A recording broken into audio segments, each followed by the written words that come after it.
वक्रतुंड महाकाय सूर्यकोटि समप्रभ निर्विघ्नं कुरु मे देव सर्वकार्येषु सर्वदा। लंबोदरं परमं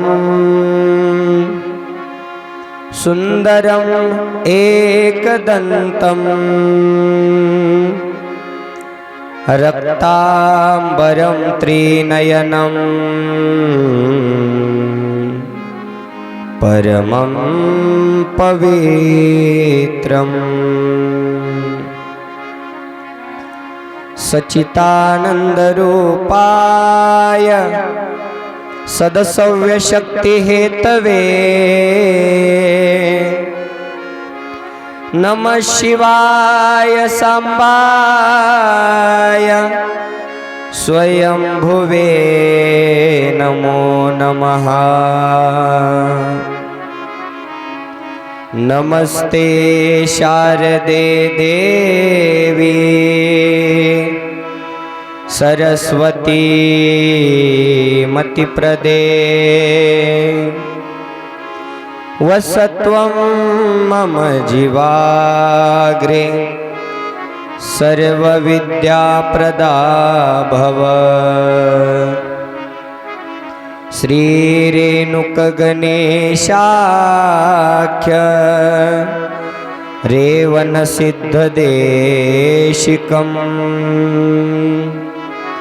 वीरशैवा मताचार्य तं वन्दे जगद्गुरुं। कर्पूरगौरं करुणावतारं संसारसारं भुजगेन्द्रहारं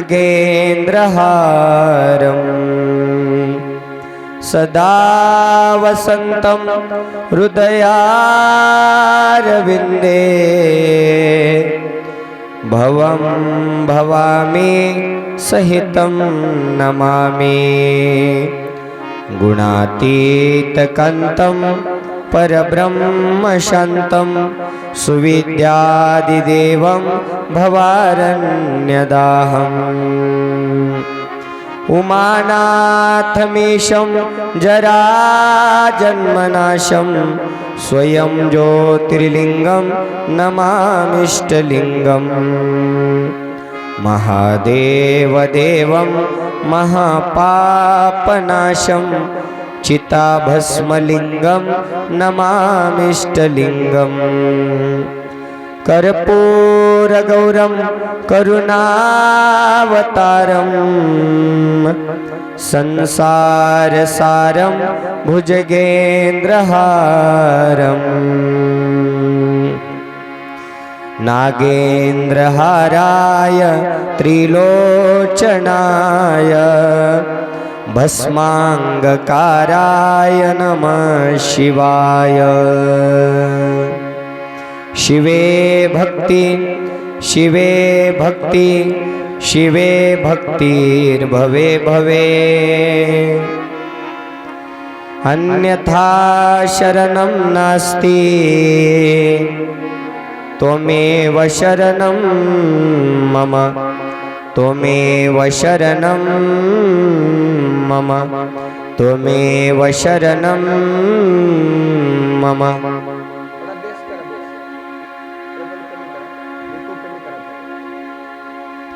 नमः पार्वतीपतये शिव हर हर महादेव। शिव महापुराण भगवान की जय। कैलाशपति भगवान की जय। ग्राम दैवत भगवान की जय। नागनाथ महाराज की जय। श्रीमद् जगद्गुरु पंचाचार्य महाराज की जय। राष्ट्रसंत सद्गुरु शिवलिंग शिवाचार्य महाराज की जय। संत शिरोमणी मन्मथ स्वामी महाराज की जय। संत ज्ञानेश्वर महाराज की जय। जगद्गुरु तुकाराम महाराज की जय। पंढरीनाथ भगवान की जय। पुंडलिका वरदे हरि विठ्ठल श्री ज्ञानदेव तुकाराम। बजरंग बली हनुमान की जय। सब संतन की जय। हर हर महादेव। भारत माता की जय। वंदे मातरम। मानव धर्माचा विजय असो। धर्मानेच विश्वाला शांती मिळो। गौ माता की जय। सरस्वती माता की जय। अपने अपने माता पिता की जय। नमः पार्वती पतये शिव हर हर महादेव। सर्वांनी हाताने टाळी आणि मुखाने ओम नमः शिवाय या पंचाक्षरी महामंत्रामध्ये तल्लीन व्हायचं आहे। नमः शिवाय ओम नमः शिवाय नमः शिवाय ओम नमः शिवाय। नमः शिवाय ओम नमः शिवाय नमः शिवाय ओम नमः शिवाय। नमः शिवाय ओम नमः शिवाय नमः शिवाय ओम नमः शिवाय। नमः शिवाय ओम नमः शिवाय नमः शिवाय ओम नमः शिवाय। नमः शिवाय ओम नमः शिवाय नमः शिवाय ओम नमः शिवाय।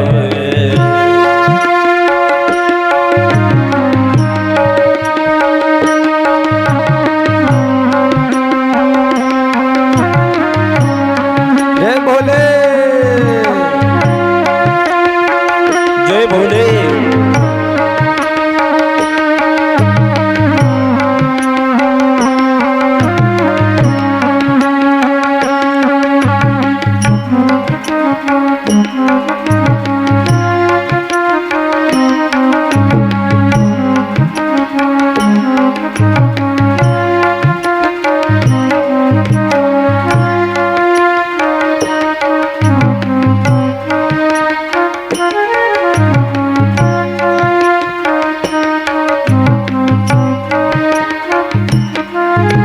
सौराष्ट्र सोमनाथञ्च श्रीशल्यमल्लिकार्जुनम् उज्जयिनी महाकालेशम् ओंकारं ममलेश्वरम्।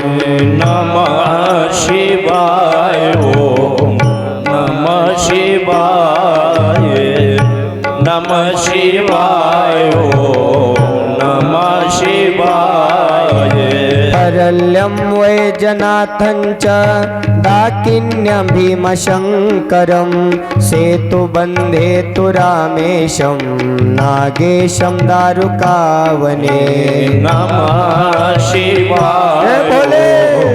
नमः एक तारी, एक तारी, एक तारी। शिवाय। नमः शिवाय ओम नमः शिवाय नमः शिवाय ओम नमः शिवाय जय भोले नमः शिवाय ओम नमः शिवाय नमः शिवाय ओम नमः शिवाय नमः शिवाय ओम नमः शिवाय नमः शिवाय ओम नमः शिवाय नमः शिवाय ओम नमः शिवाय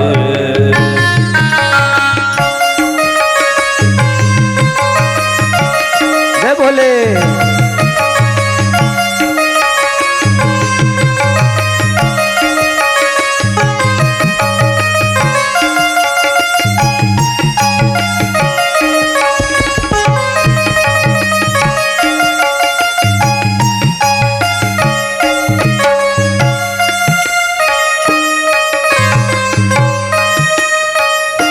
जय भोले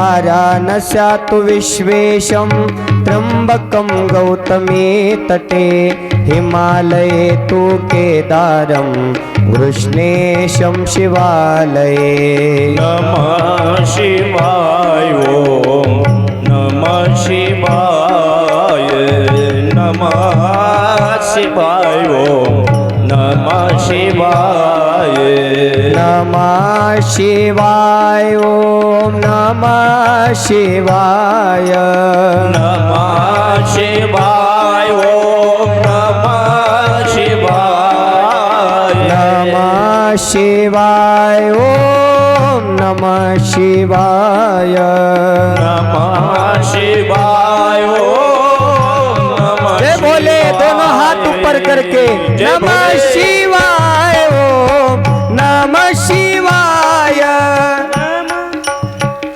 आवाज आज उपवास नाही ना कोणाचा सगळ्यांनी मस्त भोजन करून आला आहात आपला आवाज सोमवार आहे का सोडला असेल ना आहे की नाही संध्याकाळी आहे का बर आजचा दिवस आपण भगवान भोलेनाथाला सांगूया की आज उपवास असल्यामुळं आवाज कमी येतो आहे पण उद्यापासून मात्र आवाज जोरात आला पाहिजे आज उपवास असताना देखील आपण आज भोलेनाथाची आठवण म्हणून एक वेळा प्रेमानं त्या भगवान भोलेनाथाचं नामस्मरण करूया जय भोले नमः शिवाय ओम नमः शिवाय वा नमः शिवाय ओम नमः शिवाय हात ऊपर पाठीमाग हात वरती नमः शिवाय हर हर भोले नमः शिवाय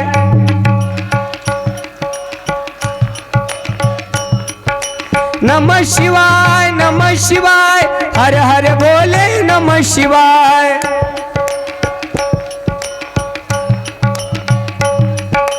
हर हर भोले नमः शिवाय पाठीमाग बसलेले हात वरी करा माय हर हर भोले नमः शिवाय जय भोले नमः शिवाय हर हर भोले नमः शिवाय नागनाथा नागनाथा नागनाथा नागनाथा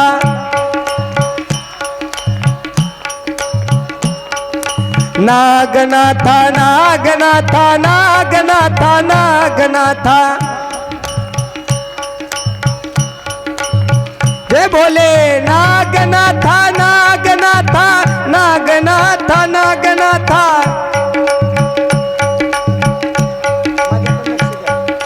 नागनाथा नागनाथा नागनाथा नागनाथा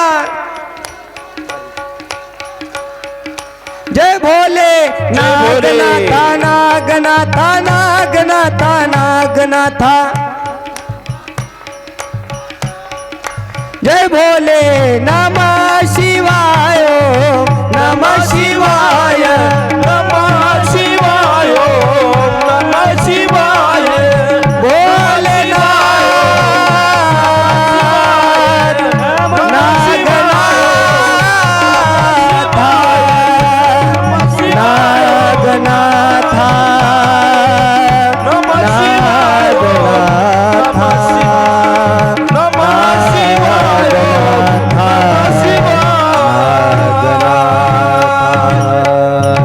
नम पार्वती पते शिव हर हर हर हर नागनाथ महाराज की शिव महापुराण भगवान की। पीछे बैठे हुए हाथ ऊपर करके बोलने का नम पार्वती पते शिव हर हर हर हर।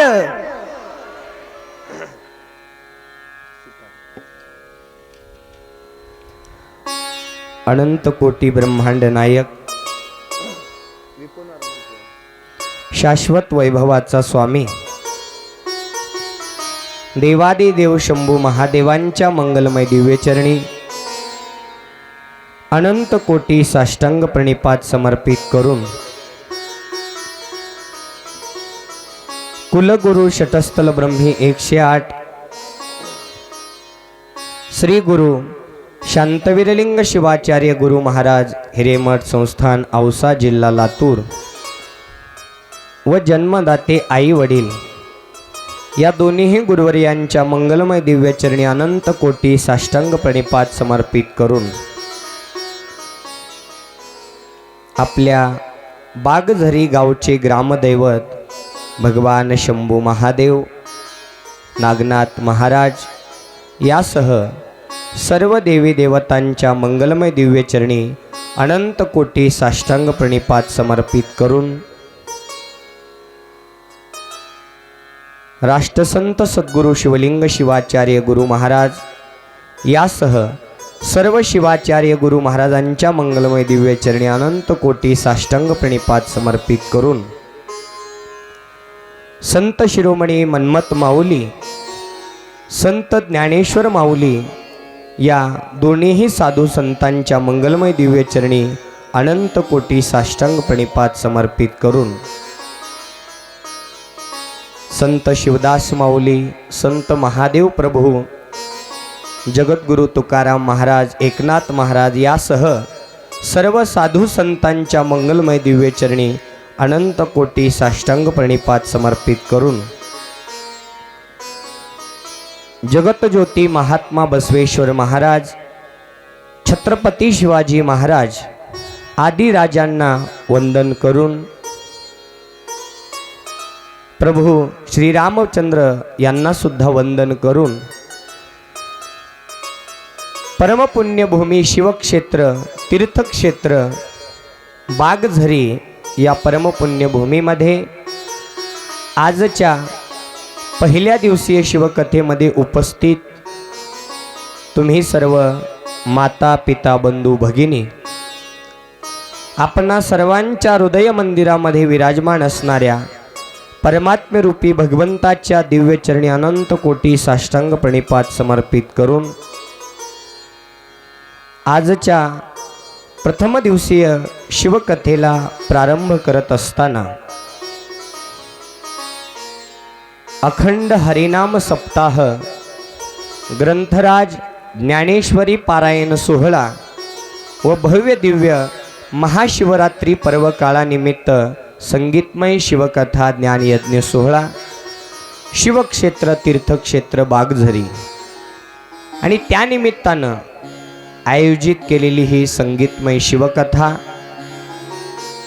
आणि या शिवकथेचं आयोजन नियोजन महाशिवरात्रीच्या पर्व काळावरती करून अज्ञानी जीवाला अज्ञानातून बाहेर काढण्याचं कार्य करून जीवनामध्ये ज्ञानरूपी प्रकाश ज्या सप्ताह कमिटीच्या संयोजन समितीनं ग्रामस्थ मंडळींनी केलेला आहे आणि ज्यांच्या मार्फत ही शिवकथा माझ्याकडे मला सांगण्याचं भाग्य प्राप्त झालेलं आहे असे या सप्ताह कमिटीचे जे आहेत कार्यकर्ते संयोजन समिती शिवभक्तपरायण नागनाथप्पा काळे शिवभक्तपरायण ज्ञानोबा गुरुसपट्टे शिवभक्तपरायण तानाजी काळे शिवभक्तपरायण शिवराज लहाने शिवभक्तपरायण सोमनाथ माणिकराव महाजन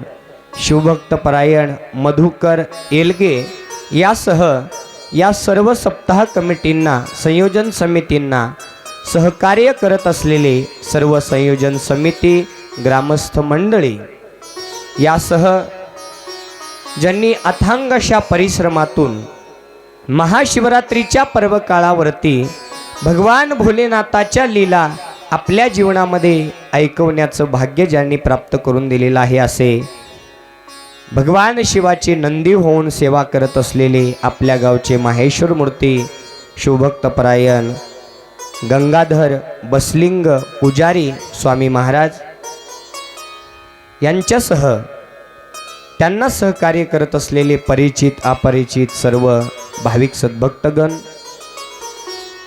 या अखंड हरिनाम यज्ञ सोहळ्यामध्ये अगदी 1 रुपयापासून ते हजारो रुपयापर्यंत देणगी दानाचं पुण्य आपल्या जीवनामध्ये प्राप्त करून घेतलेले भाविक सद्भक्तगण, अगदी पहिल्या दिवसापासून ते काल्याच्या महाप्रसादापर्यंत अन्नदानाची सेवा घेत असलेले भाविक सद्भक्तगण, या मंदिर प्रांगणामध्ये सतरंजी उचलण्यापासून ते अंथरणाऱ्यापर्यंत, झाडून काढणाऱ्यापासून ते सर्व स्वच्छता करणारे भाविक सद्भक्तगण, आपल्या या मंदिराची पुजारी माहेश्वर मंडळ यासह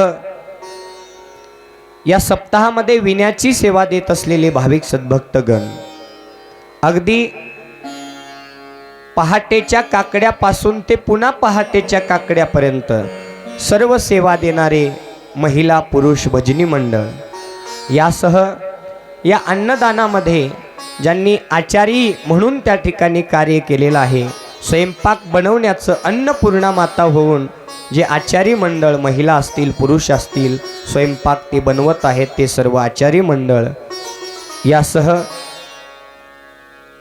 या सप्ताहामध्ये ज्यांची सुंदर अशी साऊंड सिस्टम लाभत आहे असे शिवभक्त परायण गुरुभक्त शिवभक्त असणारे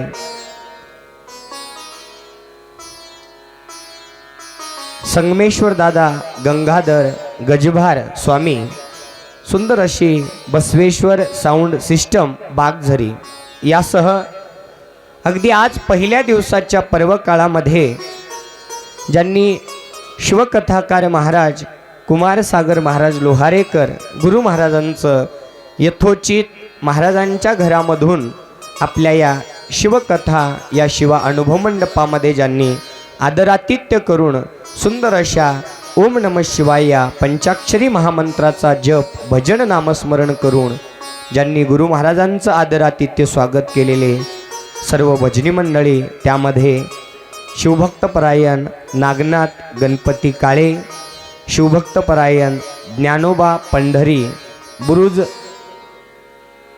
पट्टे, शिवभक्तपरायण शिवराज साहेबराव लहाने, शिवभक्तपरायण तानाजी गणपती काळे, शिवभक्तपरायण संजय माणिक लहाने, शिवभक्तपरायण मधुकर विठ्ठल एलगे, शिवभक्तपरायण बबू गोविंद हुडे, शिवभक्तपरायण सोमनाथ माणिक महाजन यासह परिचित अपरिचितरित्या तन मन धनाने काया वाचा मनाने या अखंड हरिनाम सप्ताहामध्ये सेवा देणारे सर्वच भाविक सद्भक्तगण यासह या सुंदर अशा संगीतमय शिवकथेसाठी ज्यांची संगीत साथ आपल्याला या ठिकाणी अगदी 7 दिवस लाभणार आहे असे स्वरशिवाणी संगीत संच लोहारा जिल्हा धाराशिवचे सर्व कलाकार मंडळी, गायनाचार्य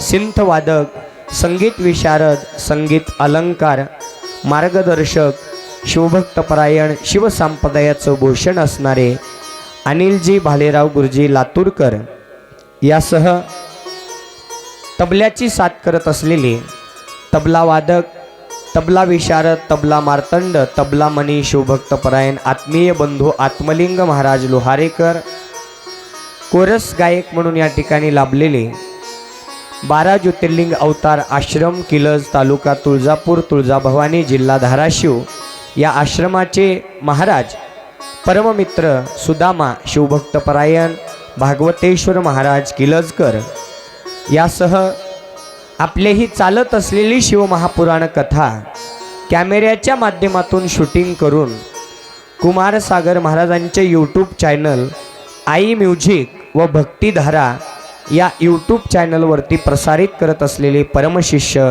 शिवभक्तपरायण दत्तात्रय महाराज किलजकर यासह आजच्या प्रथम दिवसीय शिवकथा श्रवण करण्यासाठी आलेले तुम्ही सर्व भाविक सद्भक्तगण देव, शिवकथा माहीत आहे, शिवकथा होणार आहे हे माहीत असताना देखील आपापल्या सोयीप्रमाणे वट्ट्यावर कट्ट्यावर टपरीसमोर हॉटेल पुढं गच्चीवरती घरासमोर बसून कथा श्रवण करत असलेले ब्रह्मदेव, इथं आलेले देव, बाहेर थांबलेले ब्रह्मदेव आणि ज्यांना शिवकथा माहीत आहे, शिवकथा सुरू आहे हे माहीत असताना देखील ज्यांना इथं यायला वेळ नाही, उन्हामध्ये तापत कशासाठी तिथं जायचं, एवढी सुंदर अशी आपल्या संयोजन समितीनं सिस्टम लावलेली आहे. घरी बसून ऐकू येत आहे म्हणून आपलं थंडगार कूलर लावून नंबर 1 क्वाटवर झोपलेले महादेव, इथं आलेले देव, बाहेर थांबलेले ब्रह्मदेव, घरात झोपलेले महादेव, या तीनही देवतांचं आणि आत्तापर्यंत ज्यांचा नाम उल्लेख केलेला आहे अशा सर्वच भाविक सद्भक्तांचं आजच्या प्रथम दिवसीय शिवकथेमध्ये हार्दिक हार्दिक स्वागत करून आजच्या प्रथम दिवसीय शिवकथेला आपण पुढे घेऊन जात असताना ब्रह्मांडाचा नायक देवादिदेव शंभू महादेव, ज्या शंभू महादेवांनी भक्ताच्या उद्धारासाठी, भक्ताच्या कल्याणासाठी संपूर्ण आयुष्यभर त्या ठिकाणी जप तप ध्यान धारणा भगवान परमात्मा आपल्या जीवनामध्ये अवलोकन करून घेतलेली आहे. भगवान शिवमात्मा सक देव आहे, त्या देवांनी काही म्हटलं नाही, मग त्या भगवान शिवमात्म्यांनी सगळं सर्वस्व आपल्याला देऊन टाकलं आणि आपण मात्र एकटा जीव या म्हणीमाने त्या ठिकाणी कार्यरत आहे. बघा, माझ्या महादेवाला शरीरावर धारण करण्यासाठी आहे तो आणि पण त्याच्या कृपा आशीर्वादानं तुम्हाला उभा साडी नेस घेतला. मला आमच्या या पुरुष मंडळींना सुंदर शिफ्ट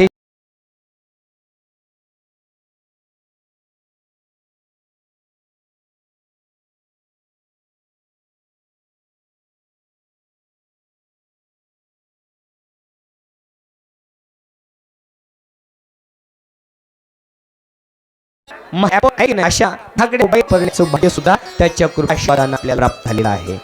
त्या भगवान शिवपात्मेला एकदा आरशला सुद्धा दगडावरती बसून त्या ठिकाणी तो भगवान भक्त कल्याण करण्यासाठी कार्य करत आहे.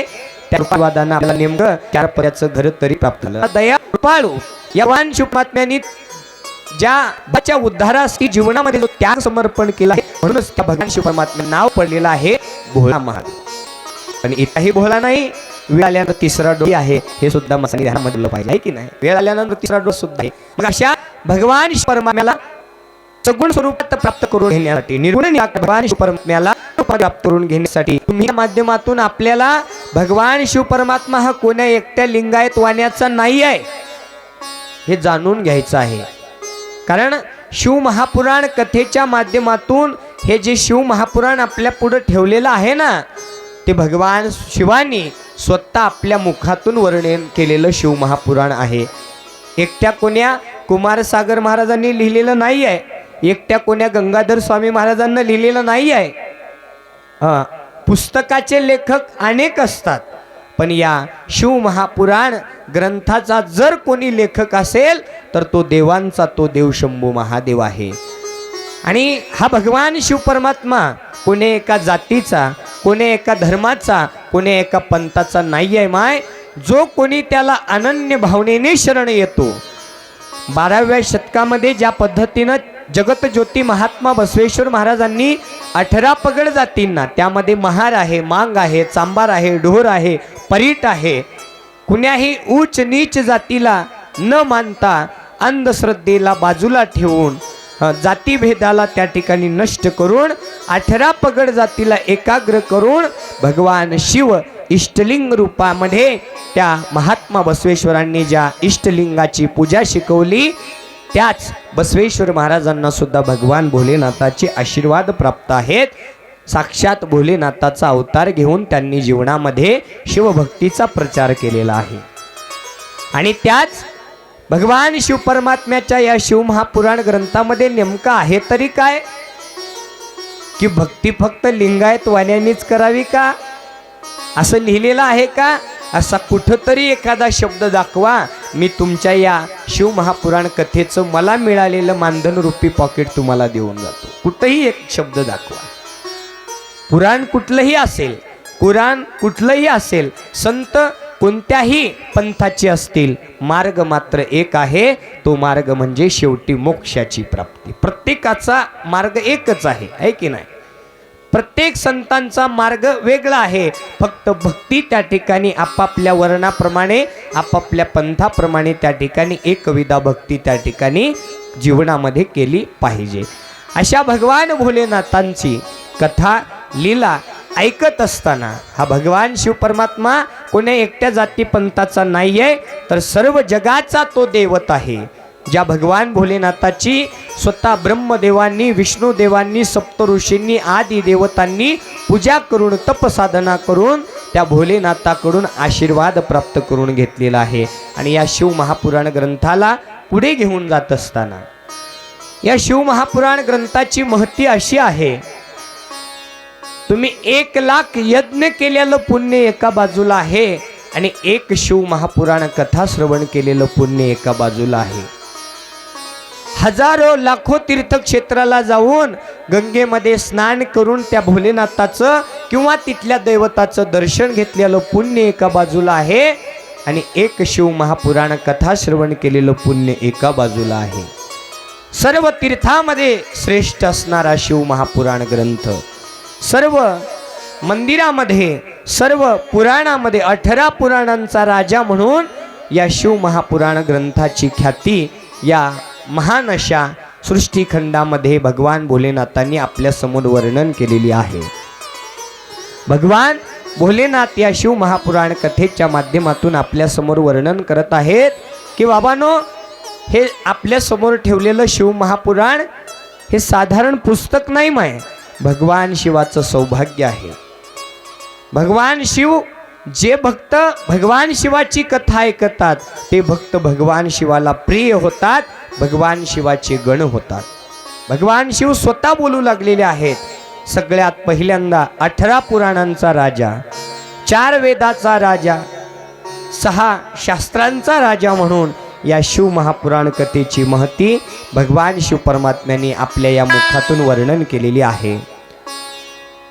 सृष्टी निर्मितीच्या वेळेला ज्या वेळेस भगवान शिव परमात्म्याने विष्णुदेवांची निर्मिती केलेली आहे आणि त्यांच्याकडे या सृष्टीचा जो काही पुढे कारभार वाढवायचा आहे आणि म्हणून विष्णुदेवांकडे त्या ठिकाणी काय काम दिलेलं आहे भगवान भोलेनाथांनी? पालन करायचं की जन्माला घालण्याचं? विष्णुदेवांकडे पालन करण्याचं काम आहे आणि ब्रह्मदेवांकडे जन्माला घालण्याचं काम भगवान भोलेनाथांनी त्या ठिकाणी दिलेलं आहे. आणि अशा ब्रह्मदेवांनी, विष्णुदेवांनी भगवान भोलेनाथाच्या आज्ञेने या सृष्टी निर्मितीला सुरुवात केलेली आहे. आणि सृष्टी निर्मिती पुढे करता करता करता भगवान भोलेनाथांनी 84 लक्ष जन्म फिरक्यात अवचित प्राप्त नरदेह या मनुष्य जन्माची सुद्धा निर्मिती केली. कारण एवढं मोठं ब्रह्मांड निर्माण केलं, एवढी मोठी सृष्टी निर्माण केली, आपलं नावच घेणारं कोणी नसेल तर या सृष्टीला घेऊन काय करायचं आहे की नाही? लग्नामध्ये पत्नीला वाटतं की नाही पतीनं चांगला उखाणा घालून नाव घ्यावं, आहे की नाही? लग्नामध्ये पतीला सुद्धा वाटतं की पत्नीनं चांगला उखाणा घेऊन माझं नाव घ्यावं, वाटतं की नाही? घरामध्ये लेकानं बापाचं नाव घ्यावं, बापानं लेकाचं नाव घ्यावं. तसं भगवान भोलेनाथाला वाटलं की या ब्रह्मांडाची निर्मिती आपण केलेली आहे, पण या ब्रह्मांडामध्ये एक तरी असा प्राणी जन्माला घालायला पाहिजे ज्याच्या मुखातून त्या भगवंताचं नाम येईल. म्हणून चिरटापासून महाकाय हत्तीपर्यंत सर्व प्राण्यांची, पशूंची निर्मिती केली, पण त्या एकाही प्राण्यांना वाचा नव्हती. म्हणून सुंदर असा हा मानवाचा जन्म हाची महालाभ, उपाय सुलभ सापडला. मानवाचा जन्म हा महालाभ आहे, अलभ्य आहे. आणि तो जन्म त्या ठिकाणी प्राप्त झाल्यानंतर या माणसाच्या वाचेने भगवंताचं नाम यायला सुरुवात झालं. पण किती जणांच्या? काही मोजक्याच जणांच्या. भगवान शिव परमात्म्यांनी 4 युगाची निर्मिती केली. कृता, त्रेता, द्वापार आणि आता असणारं कलियुग. या 4 युगामध्ये सृष्टीची निर्मिती झालेली आहे कृतयुगामध्ये. आणि कृतायुगामध्ये या मनुष्य जन्माला जन्म दिला आणि आयुष्य दिलं माय 1,00,000 वर्षाचं. किती वर्षाचं माय?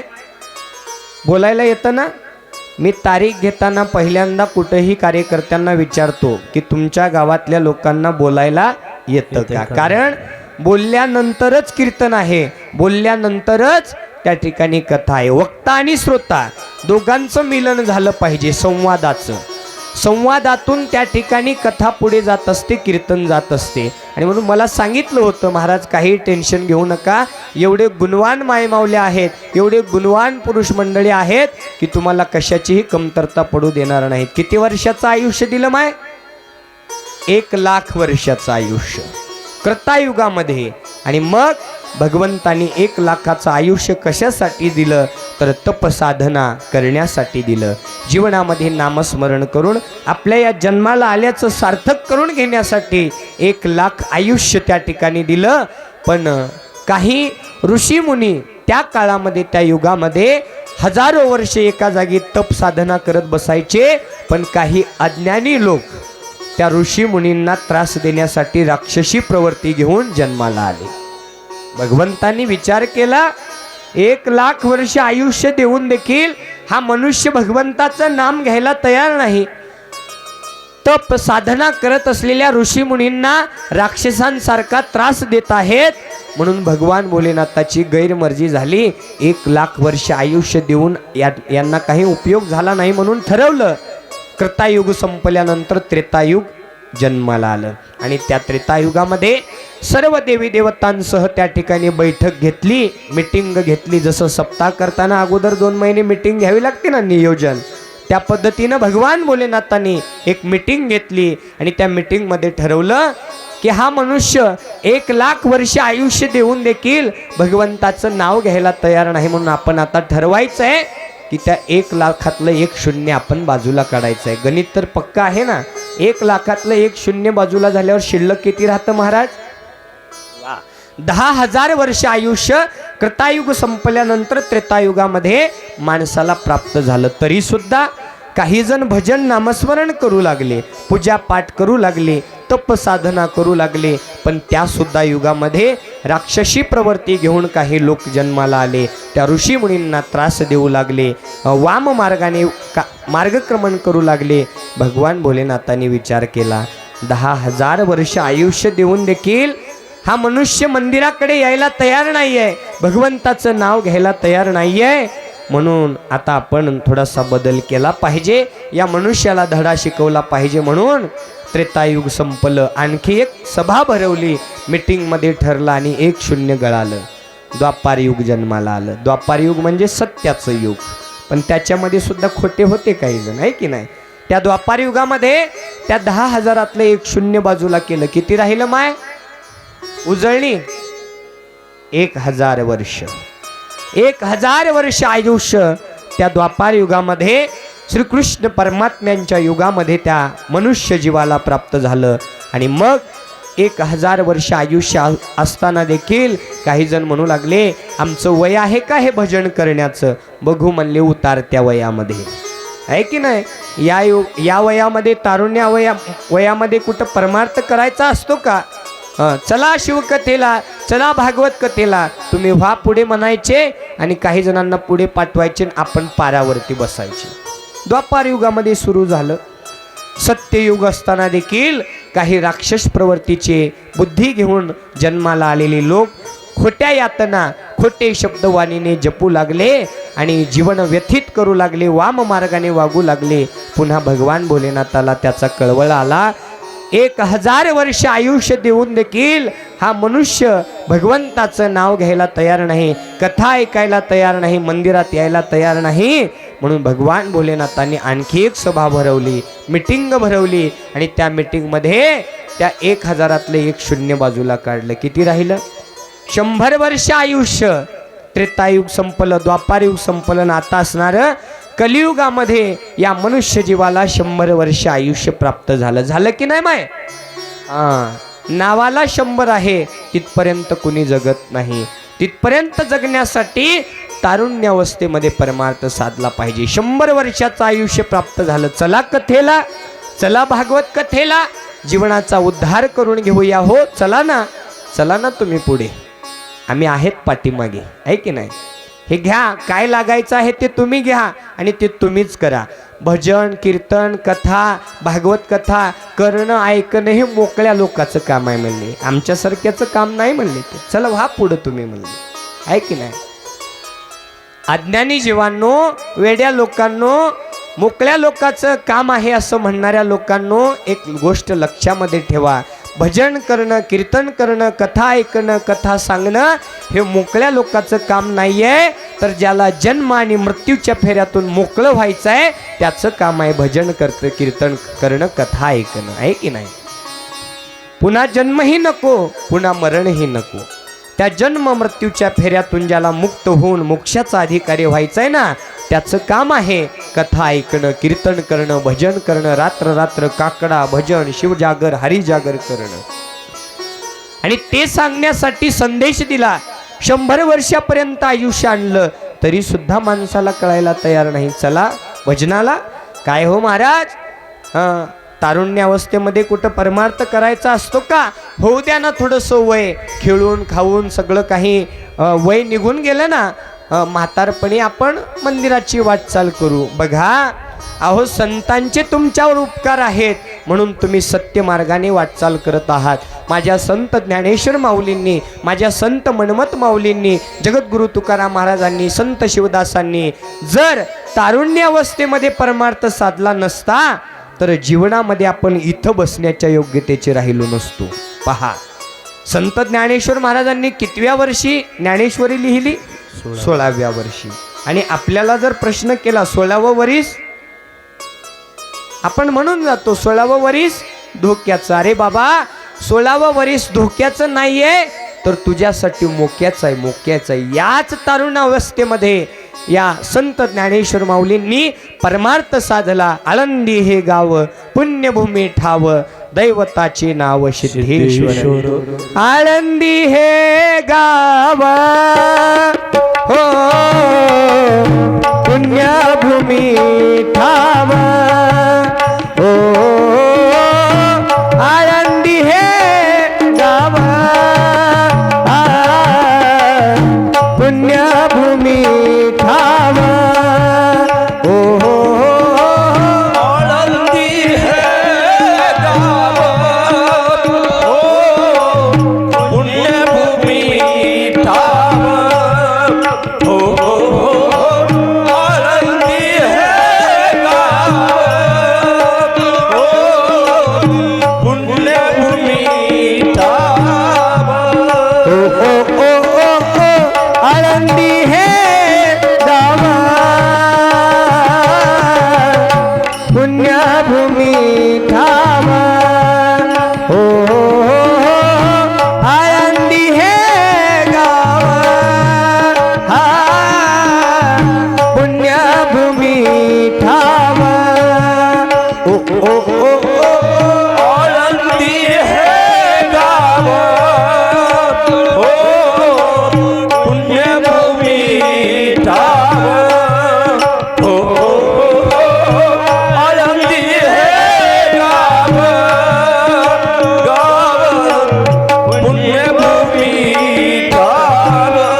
शिव हर हर हर हर आळंदी हे गाव हो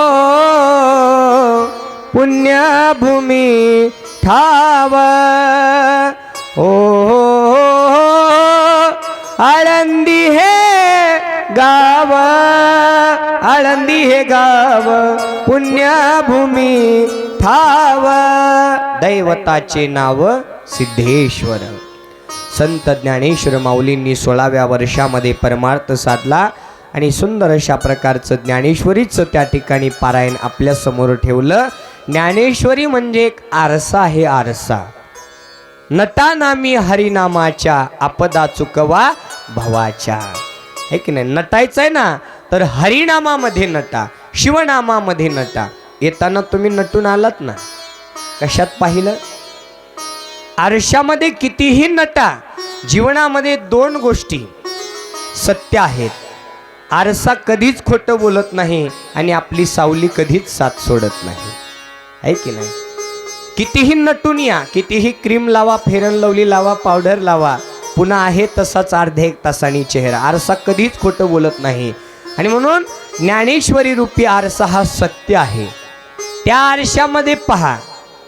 डुप्लिकेट नकली आरशामध्ये पाहून चेहरा रंगवू शकता, पण मोक्षाचा अधिकारी होण्यासाठी, जीवनामध्ये सुखाची प्राप्ती करून घेण्यासाठी, गुह्य असं ज्ञान प्राप्त करून घेण्यासाठी आपण जीवनामध्ये या ज्ञानेश्वरी रूपी आरशामध्ये पहा. सकाळी उठल्यापासून रात्री झोपेपर्यंत आपण कसं वागलं पाहिजे, कशा प्रकारचा आचारविधी आहे, या सगळ्या गोष्टीचं ज्ञान त्या ज्ञानेश्वरी ग्रंथामध्ये संत ज्ञानेश्वरांनी वर्णन करून ठेवलेलं आहे.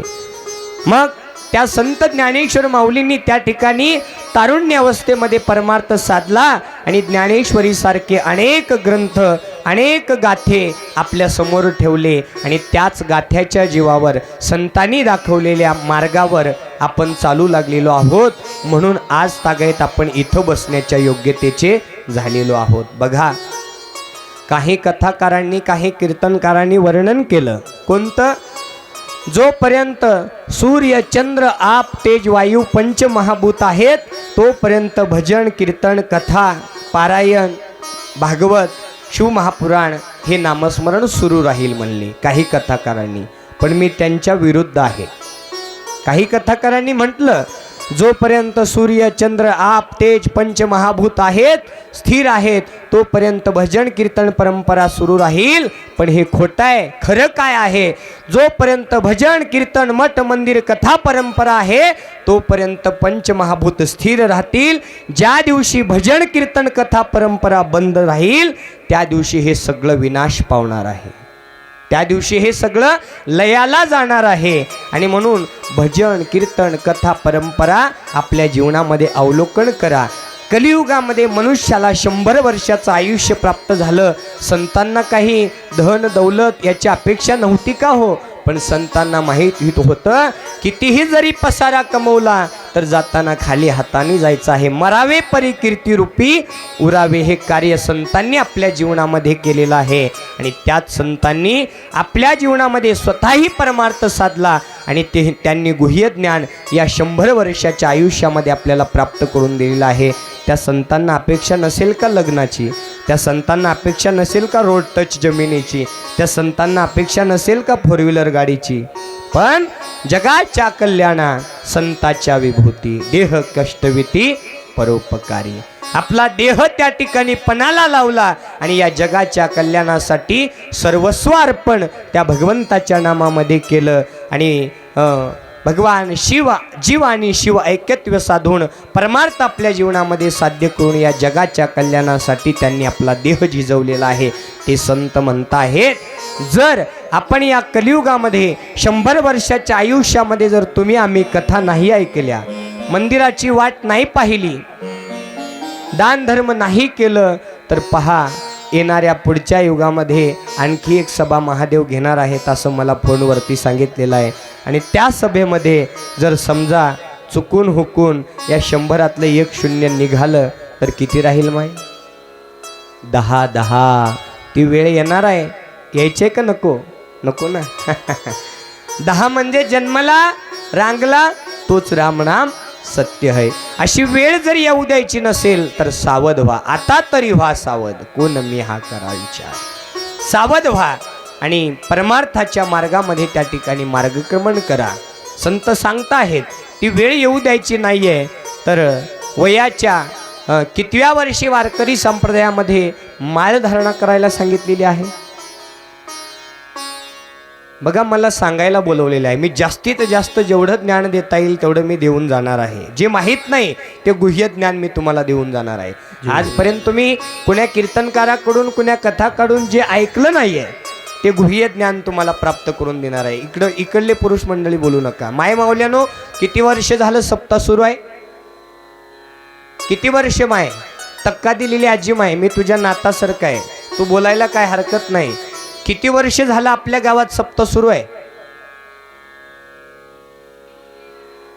वा वा वा वा. नांदायला येण्याच्या अगोदर म्हणजे तुमचं वय आता 70-80 तर असेल, त्याच्याही अगोदर. वा, म्हणजे कितीतरी तपाची भक्ती. 12 वर्षाचं एक तप असतात म्हणले. बघा, म्हणजे कितीतरी वर्ष. 12 2 24, 12 3 36, 12 4 48, 12 5 60 आहे की नाही? 12 संग 72, म्हणजे 6 तपाची भक्ती तुम्ही आहे तोपर्यंत आहे. त्याच्याही पलीकडे गावामध्ये नामयज्ञ सुरू आहे. मग एवढ्यापैकी एका तरी कीर्तनकारानं तुम्हाला सांगितलं असेल की वयाच्या कितव्या वर्षी माळ धारण करावी? पुरुषांनी बोलायचं नाही, महिला मंडळ. बघा, मला सांगायला बोलवलं आहे. जेवढं माहिती आहे तेवढं मन खुलास सांगायचं. माहीत नसेल तर मुंडी हलवा, काही चिंता नाही, आहे की नाही? मला सांगायलाच बोलवलं आहे. का हो महाराज, आम्हाला जर माहीत असतं तर आम्ही कथेला आलो असतो का? आहे की नाही? असं म्हणून मोकळं व्हा. माहिती आहे का माय? नाही. वारकरी संप्रदायामध्ये वयाच्या 8व्या वर्षी आपल्या नवतरुण मुला आणि मुलीच्या गळ्यात तुळशीची माळ गुरुकडून घातली पाहिजे. शिव संप्रदायामध्ये वयाच्या 8व्या वर्षी मठाधीश जे संन्यासी गुरु महाराज आहेत त्यांच्याकडून, षटस्थल ब्रह्मी असणाऱ्या गुरु महाराजांकडून वयाच्या 8व्या वर्षी गळ्यामध्ये इष्टलिंग रुद्राक्षाची माळ धारण केली पाहिजे. वयाच्या 8व्या वर्षी. पण आता माहिती झालं, किती जणांनी आता माहिती झाल्यावर सांगा बरं, लहानपणी वयाच्या 8व्या वर्षी माळ गळ्यामध्ये घातली? हात वरी करून सांगा. तुमच्या आईची शपथ आहे तुम्हाला. एक तरी मायमाऊली आहे, धन्यवाद. लहानपणी. बाकीचे 20व्या वर्षी. तेव्हा तर कळालं माझ्या आजीला. 20व्या वर्षी, आहे की नाही? 25व्या वर्षी, 30व्या वर्षी. हातवरी करा ज्यांनी 30व्या 40व्या वर्षी माळ घातली, आहे की नाही? 50व्या वर्षी. वा वा. तेव्हा तर कळालं माझ्या चष्मेवाल्या आईला, आहे की नाही? धन्यवाद. म्हणजे जेव्हा कळालं, आज कळालं ना. जो कल करे सो आज करो, जो आज करना है वो अभी, कथा होने के बाद, घर में जाने के बाद, लगेच एक पल में. घरामध्ये असेल नसेल मागवून घ्या, गुरु महाराजांना सांगा. पण ज्या दिवशी कळालं, सौभाग्य आहे, सौभाग्य. जसं माय माऊलीचं सौभाग्य, कपाळाला कुंकू, गळ्यात मंगळसूत्र, पायात जोडवे, हातात काकणं, तसं आपण पांडुरंग परमात्म्याचे भक्त आहोत, भगवान शिव परमात्म्याचे भक्त आहोत हे दाखवण्यासाठी आपला गळा विधवा नसला पाहिजे. आपल्या गळ्यामध्ये तुळशीची माळ म्हणजे पांडुरंग परमात्म्याचे आपण हरिभक्त असल्यासारखं आहे. म्हणून गळा कधीच विधवा ठेवायचा नाही. गळ्यामध्ये तुळशीची माळ, रुद्राक्षाची माळ, इष्टलिंग आपण आपल्या जीवनामध्ये धारण केला पाहिजे. ते सौभाग्य आहे, सौभाग्य. आणि म्हणून मायबापाच्याच गळ्यात नाही लेकरं कधी घालतील, आहे की नाही? मायबाप संस्कारी नाहीत, लेकरं कधी संस्कारी होतात. जीवनामध्ये तुम्ही बघता बघता भरपूर पैसा कमवला, धन कमवलं, गाडी बंगला सगळं काही कमवलं, पण संतती कमवण्याचं मात्र विसरलात. आणि संतती कोणाची घडली, कोणाचा पुतळा या जगामध्ये लागला, कोणाची कीर्ती या तिन्ही लोकांमध्ये गाजली, तर ज्यांचे आई वडील संस्कारी होते म्हणून संत ज्ञानेश्वर जन्माला आले. त्यांचे आई वडील संस्कारी होते म्हणून छत्रपती शिवराय जन्माला आले. त्यांचे आई वडील संस्कारी होते म्हणून जगद्गुरु तुकाराम महाराज जन्माला आले. त्यांचे आई वडील संस्कारी होते म्हणून संत एकनाथ, संत मन्मथ माऊली, जगज्योती महात्मा बसवेश्वर महाराज जन्माला आले. म्हणून संतती हीच खरी संपत्ती आहे. प्रत्येकाला वाटतं संत ज्ञानेश्वर जन्मावा पण शेजारच्याच्या घरात. प्रत्येकाला वाटतं छत्रपती शिवराय जन्मावा पण शेजारच्याच्या घरात. तुम्ही आम्ही पैसा कमवण्याच्या भानगडीमध्ये संतती कमवणं विसरून गेलं आणि आपली संतती वाईट व्यसनाच्या माध्यमातून रस्त्यावरती डुलताना लोकांनी पाहिलं आणि नाव ठेवलं वडिलांना, नाव ठेवलं आईला, हा काय हो अमक्याचा मुलगा आहे. म्हणून आज या शिवकथेच्या माध्यमातून शपथ घ्या आणि लगेच ठरवा. आपल्या गळ्यामध्ये स्वतःही आपण तुळशीची रुद्राक्षाची इष्टलिंग त्या ठिकाणी धारण करून आपल्या मुलामुलींना सुद्धा आपण ते संस्कार आपल्या जीवनामध्ये प्राप्त करून दिले पाहिजे. तरुणपणामध्ये ज्या अर्थी आपलं सर्वस्व जीवन खर्च ज्या संत ज्ञानेश्वर माऊलींनी या समाजाच्या हितासाठी, संत मन्मथ माऊलींनी समाजाच्या हितासाठी आपलं संपूर्ण आयुष्य घालवलेलं आहे, त्याच तरुण अवस्थेमध्ये सुद्धा आपण आपल्या मुलामुलींना परमार्थ शिकवला पाहिजे. आणि जर काय या 100तलं 1 शून्य वजा झालं, 10 वर्षाची जर वेळ आपल्यावरती आली तर किती दुष्काळ पडेल सांगा. तिथपर्यंत आता वातावरण जात आहे. 4,32,000 वर्षाचं कलियुग, त्याच्यामधील 5,200 वर्ष आता संपन्न झालेले आहेत. 5200 वर्ष परिस्थिती कशी झालेली आहे. जग उलटे चालले सत्याप्रती विसरले, आहे की नाही. जग उलट चाललेलं आहे. 5200 वर्ष फक्त संपलेत. अजून कितीतरी 4,32,000 वर्षाचं हे कलियुग. मग एवढ्यामध्ये तुमची आमची भक्ती कमी होऊ लागली म्हणून कोरोना आला. तुमची आमची भक्ती कमी होऊ लागली म्हणून 1993चा भूकंप आला. आणि म्हणून अशा महामारीपासून, अशा दुःखापासून जर वाचायचं असेल तर जीवनामध्ये सत्य मार्ग अवलोकन करा.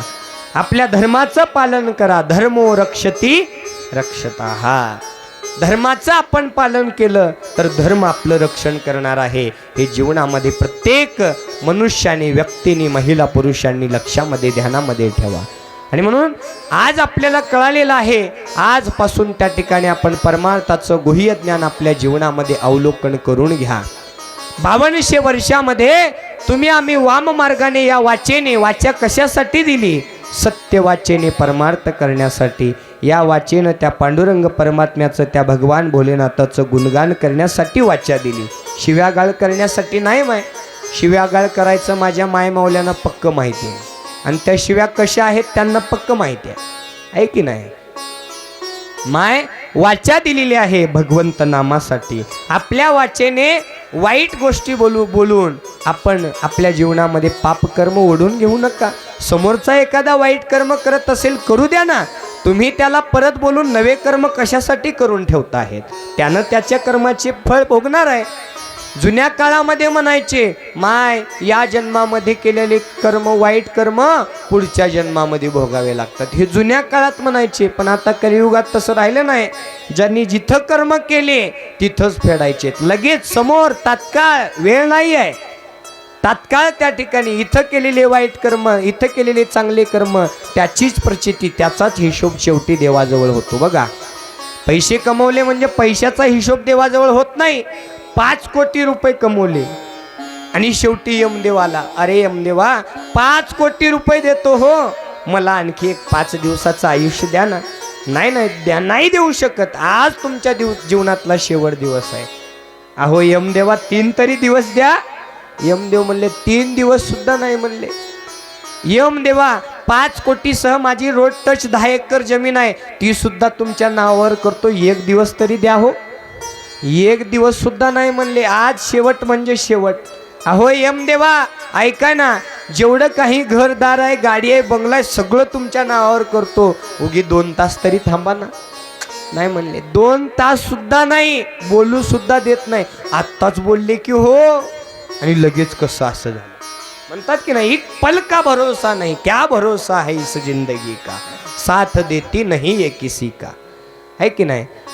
21,600 वेळा मनुष्य दिवसातून 24 घंट्यातून श्वासोश्वास घेतो आणि सोडतो. 21,600 वेळा. त्या प्रत्येक श्वासामध्ये आपण त्या भगवंताचं नामस्मरण केलं पाहिजे असं शास्त्र सांगतं. पण तेवढा वेळ माणसाकडे नाही आहे. म्हणून कलियुगामध्ये सावध व्हा. आणि आवडीनं चांगला संसार करा, पण सवडीनं मात्र वर्षातून होणाऱ्या या 7 दिवसाच्या अखंड हरिनाम सप्ताहाच्या माध्यमातून आपल्या हातून तन मन धनाने सेवा झाली पाहिजे. 7 दिवस कमीत कमी त्या भगवंताचं नाम झालं पाहिजे, आहे की नाही. 21,600 वेळा मनुष्य दिवसातून श्वास घेतो आणि सोडतो, तितके वेळा भगवंताचं नाम आलं पाहिजे. वाचा त्या भगवंताचं नाम घेण्यासाठी दिली. डोळे कशासाठी दिले? टी व्हीवरती मोबाईलवरती वाईट दृश्य पाहण्यासाठी नाही दिलं, तर या डोळे तर कुत्र्या मांजराला सुद्धा आहेत ना, पण त्या डोळ्याचं रूपांतर दृष्टीमध्ये झालं पाहिजे. आणि त्या डोळ्याचं रूपांतर दृष्टीमध्ये होण्यासाठी या डोळ्यांनी त्या भगवान पांडुरंग परमात्म्याची मूर्ती पाहिली पाहिजे, आहे की नाही. एक वेळा जा रे पंढरीशी, एक वेळा तरी पंढरपूरला गेलं पाहिजे, एक वेळा कपिलधारला गेलं पाहिजे, एक वेळा गावातल्या शिव मंदिराला आलं पाहिजे, एक वेळा कथेला आलं पाहिजे आणि डोळे भरून या शिवकथेचा महिमा पाहिला पाहिजे. या डोळ्यानं भगवंताला पहा, चांगलं पहा. कानानं काय ऐकावं? वाईट गोष्टी सोडून द्यायला शिका. चांगलं त्या ठिकाणी जीवनामध्ये अवलोकन करा, कारण वाईट गोष्टी ह्या विषासारख्या असतात. सापाचं जसं विष असतं की नाही, त्या विषासारख्या असतात. बघा, जिवंत साप माणसाला चावल्यानंतर त्या सापाचं विष माणसाला एकदाच मारतं, पण माणसाने जे कानामध्ये शब्दरूपी विष भरलेलं आहे ना, ते विष मात्र माणसाला आयुष्यभर सतत मनामध्ये मारत जातं. साप एकदाच चावतो, माणसाला मारून टाकतो, पण हे शब्दरूपी जे विष आहे ना, पावलोपावली तुम्हाला दुःख देत जातं आणि मन तुमचं सतत जाळून टाकतं. म्हणून ऐकायचं आहे ना, कोणतं ऐका, वाईटही ऐका, पण ते लक्षात ठेवायचं नाही. इधर से ऐकणं का, इधर से छोड देणे का, आहे की नाही. नळी फुंकेले सोनारे, इकडून तिकडे जाई वारे. कोणत्या गोष्टीला? वाईट गोष्टीला, आहे की नाही. नाहीतर म्हणचाल कथेलाही वाईट गोष्टीला इकडून तिकडं सोडून द्यायचं आणि या कानानं ऐकायचं आहे काय, जे आपल्या हिताचं आहे, जे आपल्या मोक्षाचं आहे, जे आपल्याला जीवनामध्ये सार्थक करून देऊन शेवटी वैकुंठाची कैलासाची प्राप्ती करून देणारं जे गुह्य ज्ञान आहे, ते कानानं ऐकायचं आहे. हाताने काय करायचं आहे? हाताने काय करायचं आहे? एखाद्याला वाजवायचं आहे का कानाखाली? नाही ना. या हाताने या भगवंताच्या नामामध्ये, भगवान भोलेनाथाच्या या शिवक महापुराण कथेमध्ये टाळी वाजवायची आहे. टाळी आत्ता नाही, नामस्मरण करताना. या टाळीचा फायदा पुढे सांगणार आहे. हाताने टाळी वाजवावी. तदनंतर या पायानं काय करायचं आहे? पायानं आषाढी कार्तिकी वारीला त्या ठिकाणी त्या पंढरीची वारी करावी. शिवकथा चालू असताना आपल्या घरामधून इथं आलं म्हणजे साक्षात पंढरीची वारी केल्याचं पुण्य आपल्या जीवनामध्ये प्राप्त होतं. या पायानं तीर्थक्षेत्राला जावं, मंदिरामध्ये जावं, तीर्थ पायी पदयात्रा घडो, परोपकारी देह पडो. या पायानं पदयात्रा करा. जीवनामध्ये आपल्या शरीराने सुद्धा त्या भगवंताची सेवा करता येते, हीच ती वेळ आहे. आणि या वेळेमध्ये जर तुम्ही तुमच्या वाचेने वाईट गोष्टी, भापट गोष्टी बोलत गेलात, म्हणूनच कोरोना आला. म्हणूनच कोरोना आला. कशासाठी आला, आहे की नाही. सगळ्यात जास्त कोरोना लवकर आणायला कारणीभूत कोण आहे तर माझ्या मायमाऊल्या आहेत. का? मायमाऊलीच्या पोटात एकही गोष्ट राहत नाही बाबा. धुणं धुवायला गेली तर तिथं म्हणाली, उगी तुला म्हणून सांगायले बघ. तिथं 4 जणी होत्या. त्या 4 जणींनी ऐकलं आणि त्या वट्ट्यावरती आल्या, गप्पा रंगल्या. हे बघ, उग तुला म्हणून सांगायले बघ. 4 जणीच्या 8 जणी झाल्या. पुन्हा तिथून एखाद्याच्या लग्नात जातात, त्या 8 जणी म्हणतात, उगी तुला म्हणून सांगायले बघ.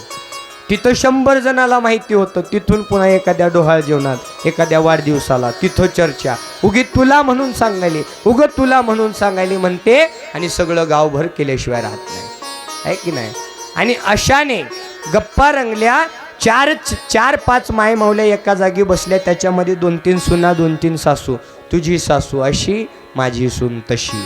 तुझा संसार असा, माझा संसार तसा. माझा पती तसा, माझा पती असा. माझ्या पतीनं हे आणून दिलं, तुझ्या पतीनं ते आणून नाही दिलं. नको त्या गोष्टीचं वाईट ज्ञान त्या संसारामध्ये त्या ठिकाणी विष रूपाने उतरतं आणि एका दरवाजाचे 2 दरवाजे व्हायला सुरू होतात. भगवान भोलेनाथाने विचार केला, जर असंच वाईट भापट पसारा बोलल्यानं जर संसार तुटू लागले, भावात राहिला नाही, पती पत्नीत राहिला नाही, पत्नी पतीमध्ये राहिली नाही, एकमेकांचा त्या ठिकाणी काट्या कुराड्या घेऊन त्या ठिकाणी एकमेकांची हत्या करू लागली, वाम मार्गाने जाऊ लागले, या तोंडाने एकमेकांची अवहेलना करू लागले, आणि असंच जर चालू राहिलं तर ही सृष्टी विनाशाकडे जाईल. म्हणून भगवान भोलेनाथांनी 5 जणांना एका जागी बसायचं बंद केलं. अगदी 5 वर्ष कोरोनामध्ये 5 जण एका जागी दिसला की ठोकला, आहे की नाही? हां, बसायचं बंद केलं. अहो नुसतं आरे म्हणायचं सुद्धा बंद केलं, बोलायचं बंद केलं तर केलं, जाऊ द्या.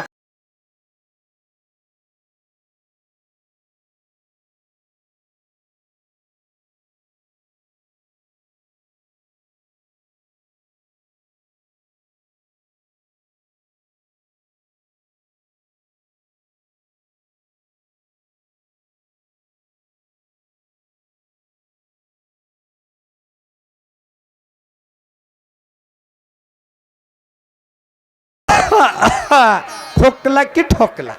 14 वर्ष क्वारंटाईन. चलो बोलू आगाडी. 108. पत्नी पतीच्या जवळ गेली नाही, पती पत्नीच्या जवळ गेला नाही, त्यावेळेस पैशाला किंमत राहिली नाही. माणूस की काय आहे ते कोरोनानं दाखवलं की नाही. भक्ती काय, मग त्यावेळेस सगळे देवाचा धावा करू लागले. अरे देवा मला होऊ देऊ नको रे बाबा, हे देवा तुला एवढं तोरण बांधते, हे देवा तुझ्यासाठी हे व्रत करते रे. मग देवाचा धावा, शेवटी देवाचा धावा, आहे की नाही. बोलायचं बंद केलं, एवढ्यावरही थांबलं नाही. खोकलाचंही बंद केलं, एवढ्यावर थांबलं नाही. नाक सुद्धा उघडं ठेवू दिलं नाही, तोंड सुद्धा उघडं ठेवलं दिलं नाही. काय लावलं नाकाला? मुंगस कुणाला लावतात? मग तुम्ही कोण? आहे की नाही. ही परिस्थिती यायला कारणीभूत जर कोण असेल तर तुम्ही आम्ही जबाबदार आहोत. म्हणून जीवनामध्ये आपल्याला जन्म मिळालेला आहे, या वाचेनं लोकांचं कोणाचं चांगलं नाही करता आलं करू नका, पण कोणाचं वाईट तरी करू नका. एवढं देखील केला तर भगवान शिवपरमात्म्याचा कृपा आशीर्वाद प्राप्त होतो, असं भगवान शिवपरमात्मा या शिवकथेच्या माध्यमातून वर्णन करत आहेत. म्हणून ज्या पद्धतीनं संतांनी मार्ग दाखवलेला आहे त्या पद्धतीनं आपण तारुण्य अवस्थेमध्ये कथा ऐकल्या पाहिजे, कारण वेळ निघून चाललेला आहे. आता नाही तर कधी. मानवा भजन कधी करणार, मानवा भजन कधी करणार, मानवा भजन कधी करणार, मानवा भजन कधी करणार, मानवा भजन कधी करणार, मानवा भजन कधी करणार, मानवा भजन कधी करणार, मानवा भजन कधी करणार. ओ बालपण तुझे खेळण्यात गेले, पाळण्यात मारिल्या उड्या, पाळण्यात मारिल्या उड्या, पाळण्यात करता. हो बालपण तुझे खेळण्यात गेले, पाळण्यात मारिल्या उड्या, पाळण्यात मारिल्या उड्या, पाळण्यात मारिल्या उड्या. हो तरुणपण तुझे संसारात गेले, पश्चाताप झाला तुला, पश्चाताप झाला तुला, पश्चाताप झाला तुला. म्हातारपणी दमा खोकला, जय भोले. म्हातारपणी दमा खोकला, व्याकुळ झालो गड्या, व्याकुळ झालो गड्या, व्याकुळ झालो गड्या. हो महादेव म्हणे मी म्हणता काळ तुला खाणार, मानवा भजन कधी करणार, मानवा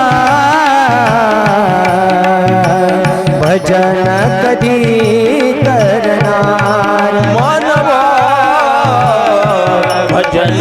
कधी करणार मानवा भजन कधी करणार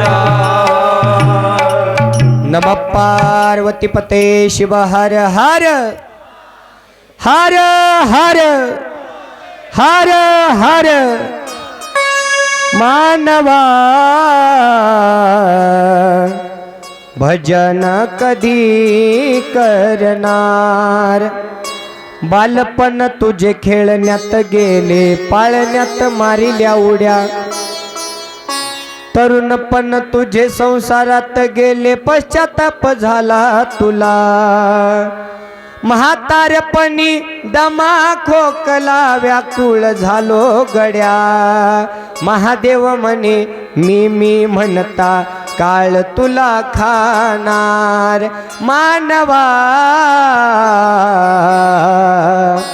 भजन कधी करणार बालपण खेळण्यात गेलं तरुणपण संसारामध्ये गेलं म्हातारपण दमाही करणार वेळ आहे वेळेचं सोनं करा माहिती नव्हतं आज माहीत झालं ना वयाच्या 8व्या वर्षी माळधारणा केली पाहिजे ज्यांनी आजपर्यंत केली नाही त्यांनी लगेच तात्काळ आपल्या मुलामुलींसह आपण सुद्धा गळ्यामध्ये माळ इष्टलिंग तुळशीची माळ धारण करावी आहे की नाही आणि याच्यासह शिवकथेला पुढे घेऊन जात असताना आज शिवमहापुराण कथा श्रवण करणं म्हणजे एक कडक असं व्रत आहे ज्या पद्धतीनं तुम्ही एकादशीचं व्रत करता महाशिवरात्रीचं व्रत करता 16 सोमवारचं व्रत करता त्याच पद्धतीनं शिवमहापुराण कथा श्रवण करणं म्हणजे सुद्धा एक व्रत आहे आणि ते व्रत कशा प्रकारे आहे त्याचा विधी आहे आज प्रथम दिवसीय कथेमध्ये आपण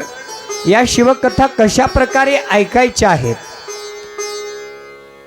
याची नियमावली जाणून घेऊन उद्यापासून आपण पुढील शिवकथेला प्रारंभ करणार आहोत भगवान शिव परमात्म्यांनी स्वतःच्या मुखातून सांगितलेलं हे शिवमहापुराण जगामध्ये पहिल्यांदा हे शिवमहापुराण नंदीगणांनी श्रवण केलेलं आहे भगवान शिवाच्या जो जवळीक आहे नंदी भगवान शिवानी सांगायला सुरुवात केलेली आहे आणि नंदीगणांनी हे शिवमहापुराण लिहून काढलेलं आहे जे जे आपणाशी ठावे ते ते इतरांशी सांगावे आपल्याला जे ज्ञान आहे चांगलं ते आपण इतरांना सांगितलं पाहिजे कारण दिल्यानं ज्ञान वाढतं आणि ठेवून घेतल्यानं आपली बुद्धी कमजोर व्हायला सुरुवात होते आणि म्हणून नंदीगणांनी भगवान शिवपरमात्म्यांनी सांगितलेलं गुह्य ज्ञान स्वतःजवळ ठेवून घेतलं नाही आहे तर ते ज्ञान पुढे घेऊन जाऊन त्या ठिकाणी नंदीकेश्वरांनी ही शिवमहापुराण कथा सनद कुमारांना सांगितलेली आहे सनद कुमारांनी सुद्धा हे शिवमहापुराण श्रवण करून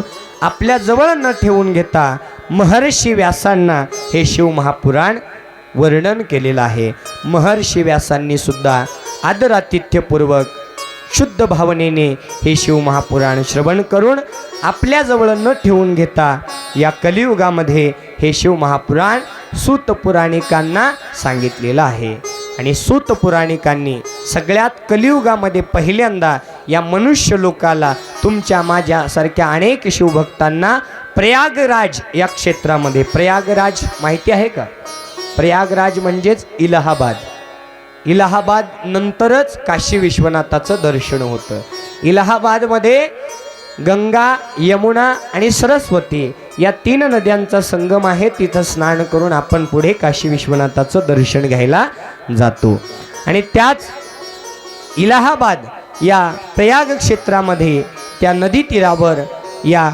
सूत पुराणिकांनी तुमच्या माझ्यासारख्या अनेक शिवभक्तांना हजारो लाखो शिवभक्तांना असं समोर बसवलं सुंदर आसन मांडला अनुभव मंडप स्थापन केला आणि या शिवमहापुराण कथा सांगायला सुरुवात केलेल्या आहेत आणि त्या शिवमहापुराण कथा सांगत असताना शिवमहापुराण कथेमधून सूत पुराणिक सांगू लागलेले आहेत की ज्या ठिकाणी भगवान शिवाच्या कथा गायल्या जातात ऐकल्या जातात त्या ठिकाणी भगवान शिवाचं वास्तव्य गुप्त रूपाने असतं देव दिसत नसतो आहे की नाही एक तक्का दिलेली आजी माय देव आहे की नाही मला दाखव माझ्या आयुष्यामध्ये 8 वर्ष झालं मी कथा करतो आहे 8 वर्षामध्ये मला कधी दिसला नाही मला कधी बोलला नाही बरं तुलाच दिसला आहे की नाही? इकडं माय चष्मेवाली देव आहे की नाही? वाह, असे श्रोते पाहिजे बर का. जय वक्त्यापेक्षा श्रोत्याचा भाव सुद्धा देवावरती असला पाहिजे. एखाद्याला प्रश्न विचारला असता, देव आहे का? देव नाही. देव आहे का? देव नाही. मग दाखवा. आहे तर दाखवा. आहे की नाही? आहे ना, देव असल्याशिवाय आपण जगत नाही हे मान्य आहे, पण देव दाखवता येतो का? येत नाही. बघा आता तुम्हाला गरमी होऊ लागली. गरमी होत असताना सुंदर अशी झुळूक अशी वाऱ्याची एक झळक आली, वारं तुमच्या शरीराला लागलं. ते वारं दिसायला कसं आहे कुणाला शब्दात सांगता येईल? इकडं काळा आहे, पिवळा आहे, हिरवा आहे, निळा आहे, पांढरा आहे, पण वारं आहे की नाही? मग ज्या पद्धतीनं वारं असायला आहे पण दिसायला नाही, त्या पद्धतीनं भगवान शिव परमात्म्यासह अन्य देवी देवता सुद्धा त्या ठिकाणी दिसायला नाहीत, पण तुमच्या आमच्या अवतीभोवती गुप्त रूपाने त्यांच्या इच्छेविना तृणकाडी सुद्धा हलत नाही. ते आहेत म्हणूनच आपण या ठिकाणी सुंदर श्वास घेतो आहोत. आहे की नाही? म्हणून देवाचं वास्तव्य आहे. देव आहे म्हणूनच मी बोलू लागलो, तुम्ही ऐकू लागलो. तृणकाडी सुद्धा त्याच्या इच्छेविना हलत नाही आहे. आणि म्हणून त्या देवाला अनुभवण्यासाठी, त्या देवाचा साक्षात्कार करून घेण्यासाठी देव दिसत नसतो माय, त्या देवाला अनुभवायचं असतं. अनुभवावी न बोलू नये फार, तेव्हा गौरी हर वश्य होय. अनुभव जीवनामध्ये त्या ठिकाणी असले पाहिजे. आणि त्या देवाला पाहण्याचा अनुभव या 7 दिवसाच्या कथेच्या माध्यमातून पापी दुराचारी भक्तांनी अनुभवाचं ज्ञान घेऊन निर्गुण स्वरूपातील दगडाचा महिमा सांगत असताना ज्या ठिकाणी कथा गायल्या जातात, ऐकल्या जातात, तिथं देव गुप्त रूपाने वास करतो. आणि गुप्त रूपाने वास करून नेमकं करतो काय?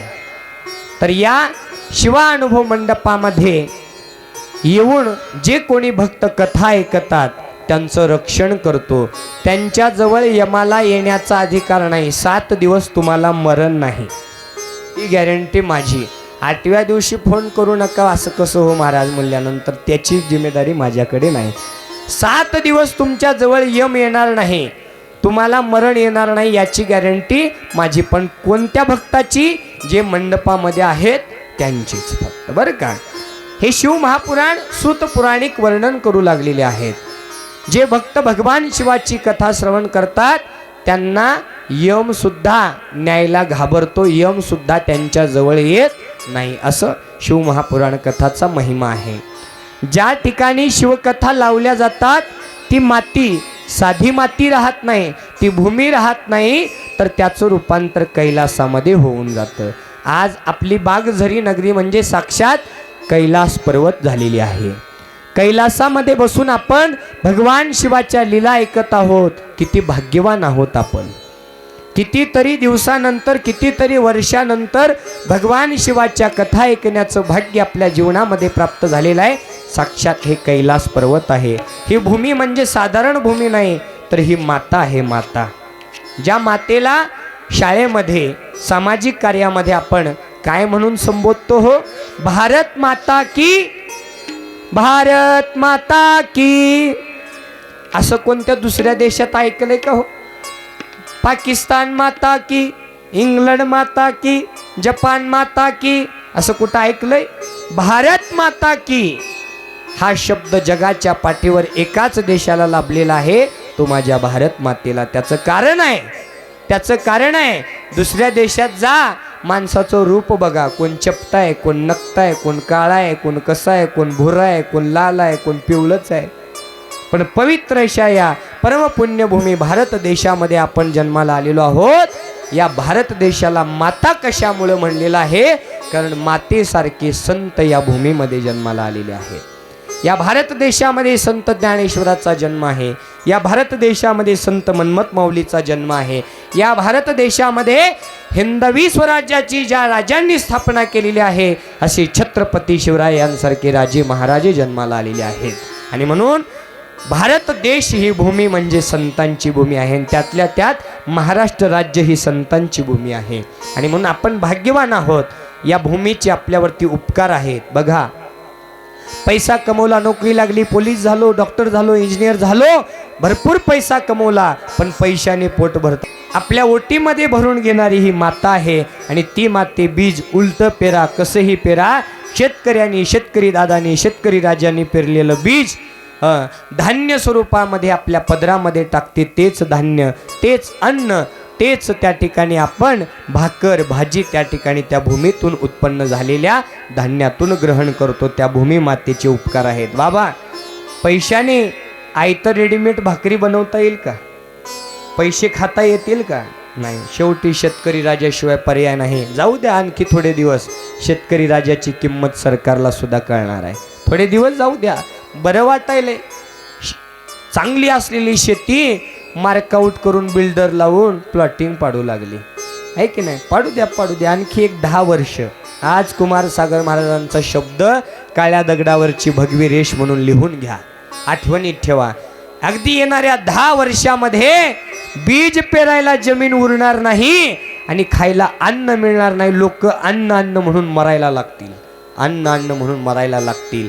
आहे त्या शेतकऱ्याच्या धान्याला भाव नाही आहे. शेतकरी राजा आत्महत्या करू लागला, शेतकरी राजा शेतीपासून दूर होऊ लागला आणि सरकारला पर्याय नाही आहे. सरकारने त्या ठिकाणी शेतकरी राजाकडे लक्ष दिलं पाहिजे, कारण तोच शेतकरी राजा बीज पेरलेलं तो सरकार सुद्धा खातो आहे. तो पंतप्रधान असेल, मंत्री असेल, आमदार असेल, खासदार असेल, ना एखादा कुठला साधारण नगरसेवक, सरपंच असू द्या, त्या प्रत्येकाला पैसा खाता येत नाही. माझ्या शेतकरी दादानं पिकवलेलं धान्यच खावं लागणार आहे. आणि तो दुष्काळ येणाऱ्या 10 वर्षामध्ये जर नाही पडला तर मी कथा करायचं बंद करतो. बघा, सिटीमध्ये जावा, खेड्यापाड्यामध्ये जावा, पैशासाठी सगळ्या जमिनी ब्लॉक होऊ लागल्या, प्लॉटिंग पडू लागली आहे की नाही?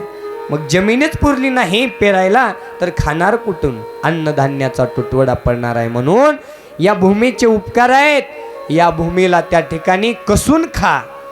जोपर्यंत आम्हाला जीवन त्या ठिकाणी प्राप्त झालेलं आहे, त्या जीवनामध्ये आपण या भूमीला कसा, त्याच्यातून मिळालेलं धनधान्य त्या ठिकाणी प्राप्त करून घेऊनच आपण जीवनामध्ये मार्गक्रमण करू शकतो. हे सरकारने त्या ठिकाणी अगदी सज्ज होऊन, अगदी जागे होऊन, लक्षात घेऊन शेतकऱ्यांच्या पिकाला भाव दिला तरच शेतकरी पुढे पिकवणार आहे. आणि अशा पद्धतीनं या भूमीला कैलास पर्वत म्हणून भगवान शिव परमात्म्यांनी संबोधलेलं आहे. आणि या भूमीवरती बसून कथा ऐकणारे हे भगवान शिवाचे गण होतात, असं सूत पुराणिकांनी या शिव महापुराण कथेच्या माध्यमातून वर्णन केलेलं आहे. भगवान शिव परमात्म्यांनी या शिव महापुराण कथेमध्ये 1,00,000 श्लोक आणि 7 संहिता आणि त्या 1,00,000 श्लोकाचं 24,000 श्लोकामध्ये महर्षी व्यासांनी रूपांतर केलेलं आहे. 7 संहिता, गुह्य असं ज्ञान, पापी दुराचार्यांच्या भक्ताचा उद्धार कथा भगवान शिव परमात्म्यांनी या पुराण कथेच्या माध्यमातून आपल्यासमोर वर्णन केलेले आहेत. आणि सूत पुराणिक या शिव महापुराण कथेचा महिमा सांगत असताना म्हणत आहेत, पहिला नियम सांगू लागलेले आहेत. शिव महापुराण कथा श्रवण करण्याचा पहिला नियम आहे, शिवकथेला येत असताना उद्यापासून जमलंच तर शिवकथेला येताना स्नान करून या. कसं या म्हणले? स्नान करून शुचिर्भूत होऊन स्वच्छ वस्त्र अर्पण करून शिवकथा श्रवण करण्यासाठी या. कडक असं व्रत आहे बघा. देव प्राप्त करून घ्यायचं म्हणजे सोपी गोष्ट नाही. त्याच्यासाठी थोडं शरीराला कष्ट द्यावं लागतं आणि कष्टातूनच, प्रयत्नातूनच ईश्वराची प्राप्ती होते. पहिला नियम आहे, शुचिर्भूत होऊन स्नान करून या. दुसरा नियम आहे, कथा श्रवण करत असताना आपण उपवास धरला पाहिजे. उपवास 7 दिवस. तो उपवास कसा? कमीत कमी सकाळी आणि सायंकाळी 1 ग्लास गावरान गाईचं दूध प्राशन करून ही कथा ऐकायला सांगितलेली. जमलं तर जेवढे नियम पाळता येईल तेवढे पाळा, संकल्प प्राप्तीसाठी, इच्छा प्राप्तीसाठी.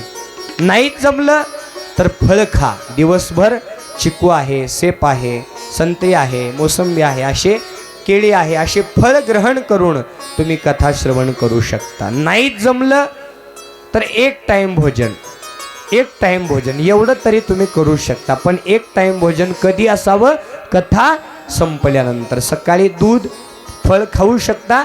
कथा झाल्यानंतर जसं तुम्ही सोमवार सोडता त्या पद्धतीनं तुम्ही एक टाइम भोजन केलं पाहिजे. हा कथेचा त्या ठिकाणी दुसरा नियम आहे. तिसरा नियम आहे, कथा ऐकायला येत असताना आपल्या भाळाला त्रिपुंड भस्म असलं पाहिजे, कुंकाचा टिळा असला पाहिजे, बुक्याचा टिळा त्या ठिकाणी असला पाहिजे. आपलं हे कपाळ विधवा महिलेसारखं नसलं पाहिजे. कपाळाला आपण सतत 24 तास 24 घंटे नाव पडलं पाहिजे. लोकांनी आपलं नाव टाकलं पाहिजे. बघा कसं, बुक्का मोडला की चटकन गंध लावायचा, मोडला की गंध लावायचा, सोबत एक एक अशी बारकी छोटी डब्बी ठेवा. लोकांनी तुमचं नाव काय मगाच्या लिस्टमधले एखादं नाव सांगा बरं आमच्या भजनी मंडळापैकी. नाव काय बाबा? तानाजी. तानाजी महाराज.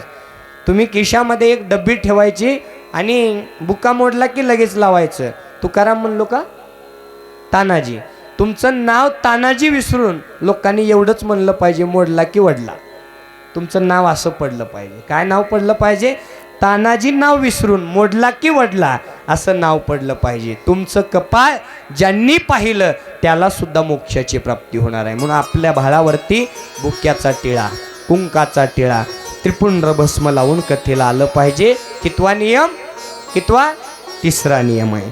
चौथा नियम सांगितलेला आहे, कथा ऐकत असताना जमलंच तर गळ्यामध्ये इष्टलिंग असावा, रुद्राक्षाची माळ असावी, तुळशीची माळ असावी. जमलंच तर म्हणतोय, कमीत कमी 7 दिवस तर. 8व्या दिवशी पुन्हा खोटीला अडकावली तरी चालेल, आहे की नाही?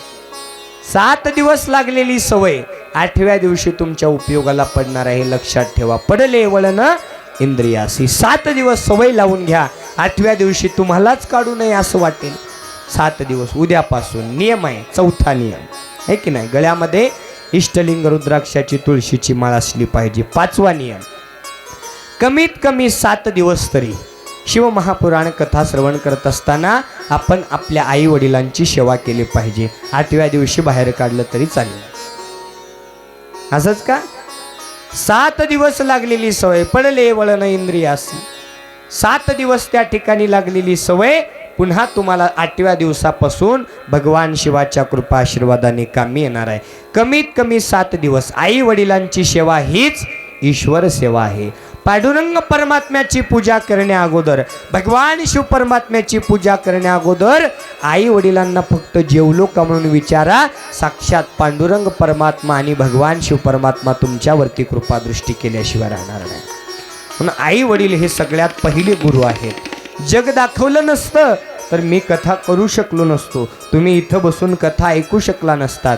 पण जीवनामध्ये पहिला गुरु कोण असा जर प्रश्न या माझ्या समोर बसलेल्या माय माऊलीला केला तर काय सांगणार? जीवनामध्ये पहिला गुरु कोण? माय, आई. बाप नाही का? आहे ना? बापाला विसरून जातात, आहे की नाही? बाप पडद्याच्या आड असतो. पडद्याच्या आड असलेला बाप कोणाला दिसत नाही. प्रत्येक कीर्तनकार, कथाकारांनी आईचं तोंड भरून कौतुक केलेलं आहे. पण त्याच घरातील बाप, काबाड कष्ट करणारा बाप किती जणांनी विसरला. आपण पुढे पाहणार आहोत बापाचं सुद्धा महत्त्व. पुढे भरपूर आपल्याला 6 दिवस आहेत आणखी. जीवनामध्ये जर आपल्याला कोणी प्रश्न केला, जीवनामध्ये पहिला गुरु जर कोण असेल, पहिलं दैवत जर कोण असेल, तर तोंडातून शब्द आला पाहिजे, आई आणि वडील हे पहिलं दैवत आहे. जीवनामध्ये दुसरे गुरु कोण? तर वयाच्या 8व्या वर्षी आपल्या गळ्यामध्ये तुळशीची माळ घालणारे, दीक्षा देणारे, इष्टलिंग धारणा करून देणारे, कानामध्ये मंत्र देणारे दीक्षा गुरु हे दुसरे गुरु.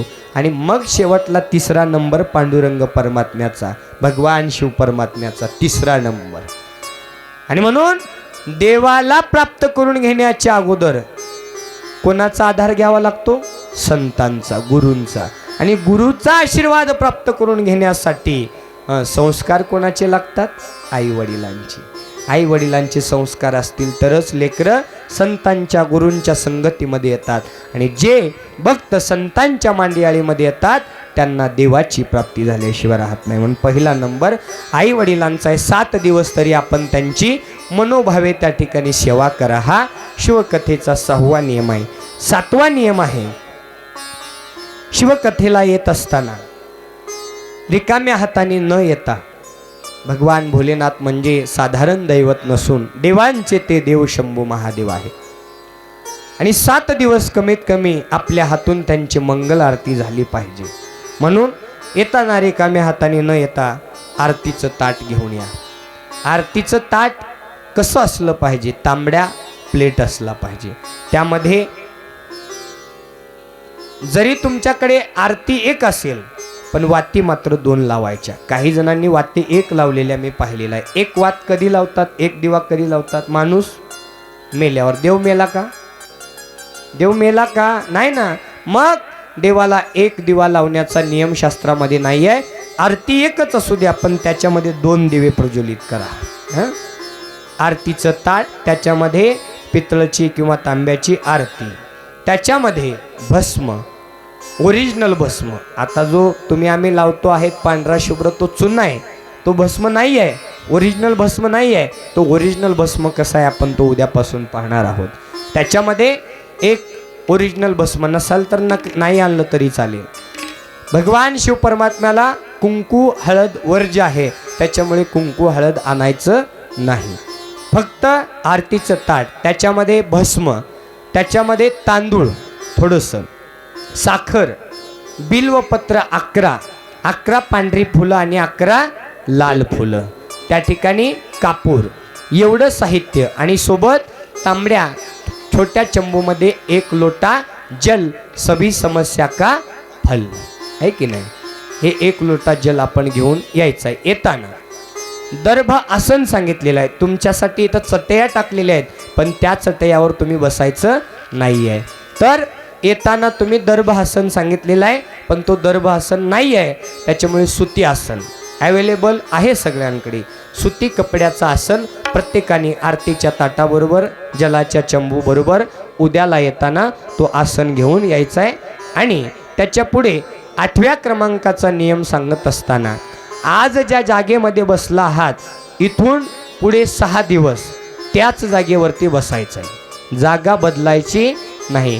त्याच जागेवर बसून आपल्याला त्या ठिकाणी या शिव महापुराण कथेचं पुण्य आपल्या जीवनामध्ये प्राप्त करून घ्यायचं आहे.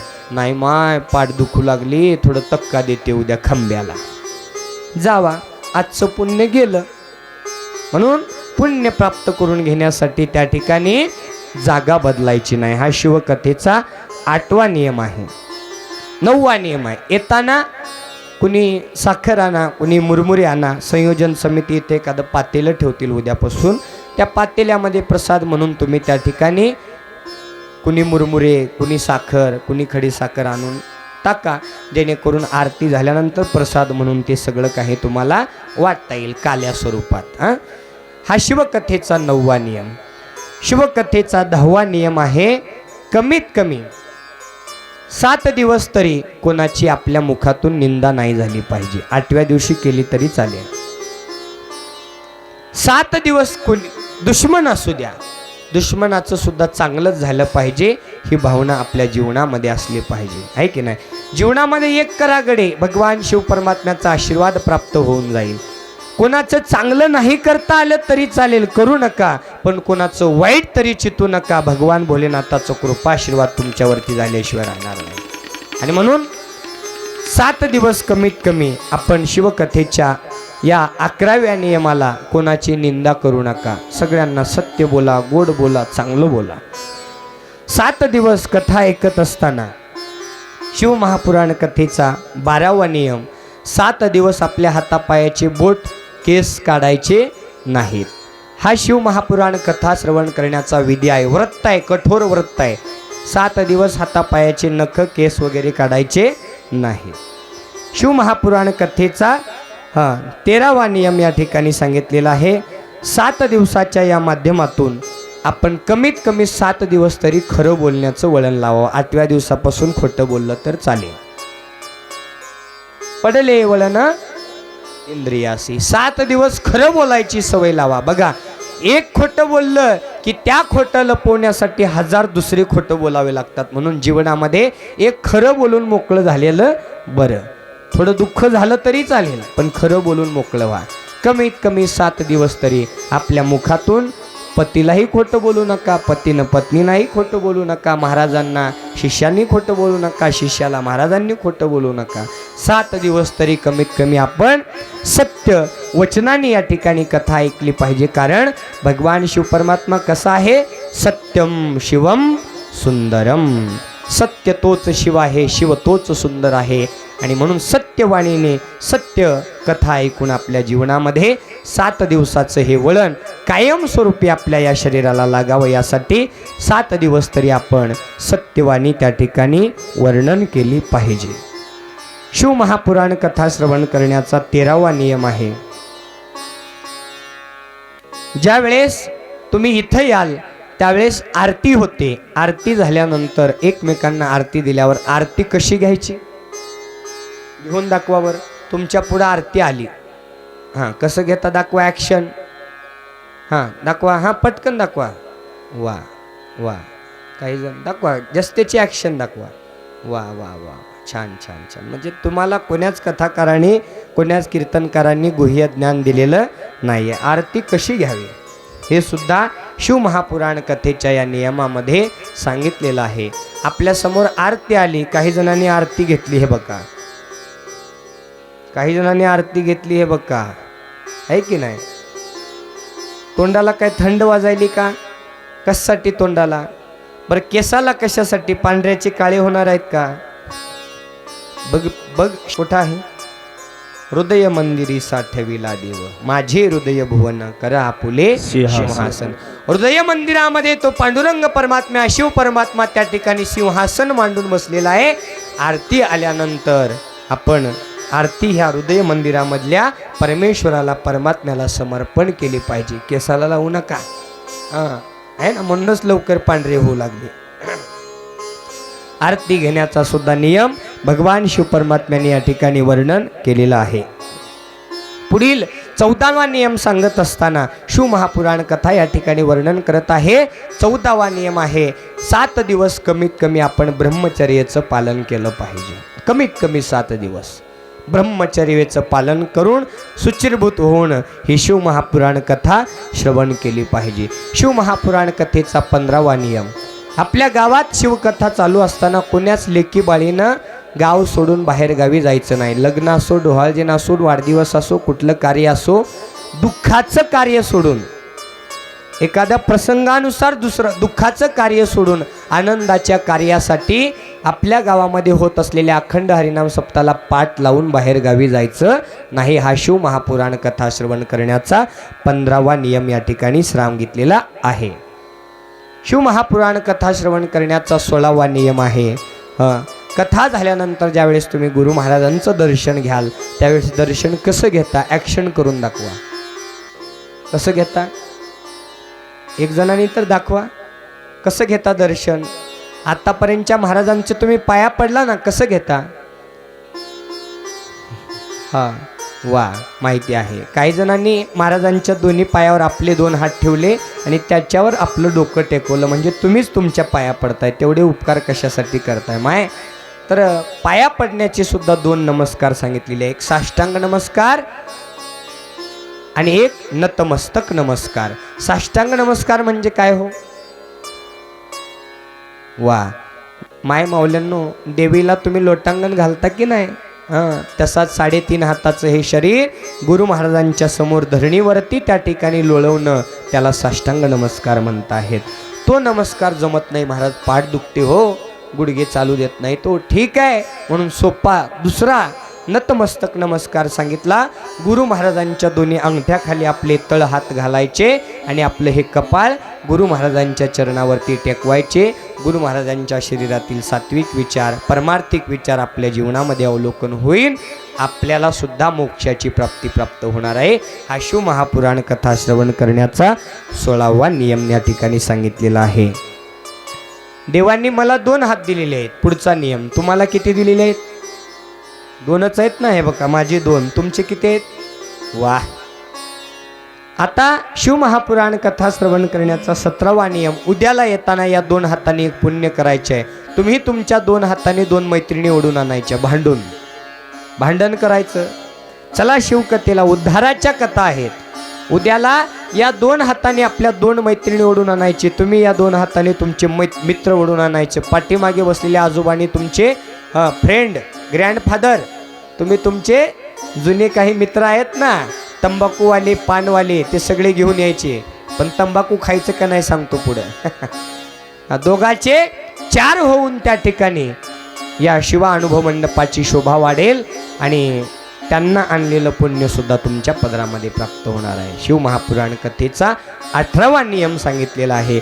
कमीत कमी 7 दिवस तरी गुटखा, तंबाखू, व्यसन या गोष्टीपासून दूर झालं पाहिजे. पण काही जण कथेमधून बसूनच चालू करतात चोळायला, आहे की नाही. कमीत कमी 7 दिवस. काय होते हो मला नेमकं सांगा, म्हणजे याच्यानं नेमकं फळ काय मिळते. तंबाखू खाल्ल्यानं, गुटखा खाल्ल्यानं, सिगारेट ओढल्यानं, व्यसन करल्यानं नेमकं फळ काय मिळतंय मला थोडं सांगा बरं. म्हणजे मला पुढील शिवकथेमध्ये सांगता येईल की खायला त्याच्याने फळ काय. गुटख्याच्या पुडीवरती लिहून ठेवलेलं आहे, गुटखा खाने से अकाल मृत्यू निश्चित आहे. वाचतात आणि लगेच फोडून खातात. तंबाखूच्या त्या तोट्यावरती लिहिलं आहे, तंबाखू खाने से कॅन्सर होत आहे. बाबा बघतात आणि त्याला अर्धा तुकडा करतात आणि बटव्यात भरून ते तंबाखू चोळून खातात. किती चतुर माणूस आहे की नाही. माहीत असून देखील त्याला त्या ठिकाणी वाईट परिणामाकडे घेऊन जातात, आहे की नाही. सिगारेटवरती लिहिलेलं होतं, धूम्रपान करणे से कर्करोग होता है, तरी सुद्धा एका हातात चहाचा ग्लास आणि एका हातात फुरका आहे की नाही. अहो हे व्यसन तुम्हाला कुठे घेऊन जाणार आहे हो. हे व्यसन तुम्हाला त्या ठिकाणी वाम मार्गाला घेऊन जाणार आहे. किती सांगावं तुम्हाला. म्हणून 7 दिवस तरी कमीत कमी आज निश्चय करा. महाशिवरात्रीच्या पर्व काळावर या नागनाथाची शपथ घेऊन या नागनाथाच्या दरबारामध्ये शपथ घ्या की आजपासून मी व्यसन सोडणार आहे. आजपासून तंबाखू, गुटखा, सिगारेट, मद्यपान या गोष्टीला हात सुद्धा लावणार नाही. ही शपथ घेऊन जर तुम्ही कथा ऐकलात तर त्याचं फळ प्राप्त होईल. 18वा नियम शिव महापुराण कथेचा 19वा नियम. रोज कथाकार गुरु महाराज स्टेजवरती आल्यानंतर एक दाम्पत्य जोडी पूजेला असली पाहिजे. आजचा दिवस पहिला आहे माहीत नाही म्हणून ॲडजस्टमेंट. उद्यापासून पती आणि पत्नी एक जोडीपासून ते 11 जोड्यापर्यंत कितीही जोड्या, त्याच्या पुढेही जोडीनं 3 हार, एक ग्रंथाला अर्पण करण्यासाठी, एक नागनाथाला अर्पण करण्यासाठी, एक गुरु महाराजांना अर्पण करण्यासाठी 3 हार, आरतीचं ताट, तांबड्या चंबूमध्ये जल, पांढरी फुलं, बिल्वपत्र, भस्म, तांदूळ, साखर एवढ्या वस्तू घेऊन एक दाम्पत्य जोडी उद्यापासून पूजेला या ठिकाणी निश्चित यायचं आहे. पूजा झाल्यानंतर 19वा नियम. पूजा संपन्न झाल्यानंतर हार घातल्यानंतर रिकाम्या हाताने जंगम माहेश्वर मूर्ती गुरु महाराजांचं दर्शन न घेता 1 रुपयापासून ते पुढे जमेल तितकं यथोचित दक्षिणा आपण या ग्रंथावर अर्पण करावी. सुपात्र ठिकाणी तुम्हाला दान करण्याची ही जागा आपण 19व्या नियमामध्ये त्या ठिकाणी उद्यापासून प्राप्त करून घ्यायची आहे. शिव महापुराण कथेचा 20वा नियम सांगितलेला आहे. शिवकथेला एकटं यायचं नाही. किती मायमावल्या जोडीनं आल्या हातवरी करा. कथा ऐकायला वा माय वा, क्या बात आहे. तुमच्यासाठी आमची टीम टाळ्या वाजवेल बरं का. आम्ही वाजवतो.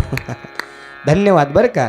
कारण कथा या कीर्तन हे जोडीनं ऐकावं महाराज. कारण जोडीनं कथा ऐकल्यामुळं, जोडीनं कीर्तन ऐकल्यामुळं पोटाला जन्माला येणारी संतती ही सुद्धा मार्गाने मार्गक्रमण करते, आहे की नाही. संत ज्ञानेश्वर माऊलींच्या आई आणि वडिलांनी दोघांनीही परमार्थ साधला, पुराण ऐकले, कथा ऐकल्या, म्हणून त्यांच्या पोटी जन्माला येणारी संतती सुद्धा या जगामध्ये तिन्ही लोकांमध्ये अवघाची संसार सुखाचा करीन, आनंदे भरीन तिन्ही लोका हे वचन पूर्ण करणारे ज्ञानेश्वर माऊली जन्माला येतात. म्हणून दोघांचा परमार्थ असला पाहिजे. एकटा आल्यानंतर होतं काय, तुम्ही शिवकथेमध्ये काहीतरी ऐकता, घरी जाऊन मालकाला सांगायला जाता, असं वागा हो. मालक म्हणतात, हे बघ तुझी कथा, तुझे महाराज आणि तो सप्ताह ते तू आणि ते बघून घे, माझ्याकडे काही येऊ देऊ नको म्हणतात ना, आहे की नाही. भजन करण्याला सुद्धा तसंच आहे. जाऊ का म्हणून विचारावं लागते अगोदर, आहे की नाही. त्याच्यासाठी दोघांनी इथं या आणि या शिवकथेचं गुह्य ज्ञान, कीर्तनाचं गुह्य ज्ञान आपल्या जीवनामध्ये प्राप्त करून घेऊन संसार सुखाचा करा आणि संतती मार्गाने घडवा. उद्यापासून शिवमहापुराण कथेचा 21वा नियम. शिवमहापुराण कथेला येत असताना आई वडिलांनी एकटं न येता आपल्या नवतरुण मुलं आणि मुलींना इथं घेऊन या बोटाला धरून 7 दिवसाच्या या संस्काराच्या शिबिरामधून तुम्हा आम्हाला संस्काराचे ज्ञान, गुह्य ज्ञान प्राप्त होणार आहे. बाहेरील ज्ञान, अहिताचं ज्ञान, वाम मार्गाचं ज्ञान, वाईट गोष्टीचं ज्ञान पावलोपावली तुम्हाला चालता बोलता मिळेल. पण आपल्या इच्छित कार्याचं, आई वडिलांच्या सेवेचं, चांगल्या मार्गाने वागण्याचं, मार्गामध्ये राहून धर्माचं पालन करण्याचं आणि एका संस्कारामध्ये चालण्याचं मार्ग मिळण्याची एक जर शाळा असेल तर ते अखंड हरिनाम रूपी ही शाळा आहे. या मंडपामध्ये आल्यानंतरच ते योग्य संस्कार त्या ठिकाणी प्राप्त होतात. दुसरीकडे तुम्हाला वाईट पसारा भरपूर मिळेल, पण चांगलं सांगणारी शाळा ही हरिनामाची शाळा आहे. इथं आणा, आपल्या तरुण मुलामुलींना इथं घेऊन या. या कथेचं गुह्य ज्ञान अमृत त्यांना पाजवा, जेणेकरून त्यांच्या जीवनामध्ये त्यांचा पाय वाम मार्गाला पडणार नाही, तर या संतांचे विचार अनुकरून घेऊन त्यांच्यामध्ये बदल व्हायला सुरुवात होईल. शिवमहापुराण कथेचा 22वा नियम आहे. 23वा नियम त्या ठिकाणी सांगितलेला आहे.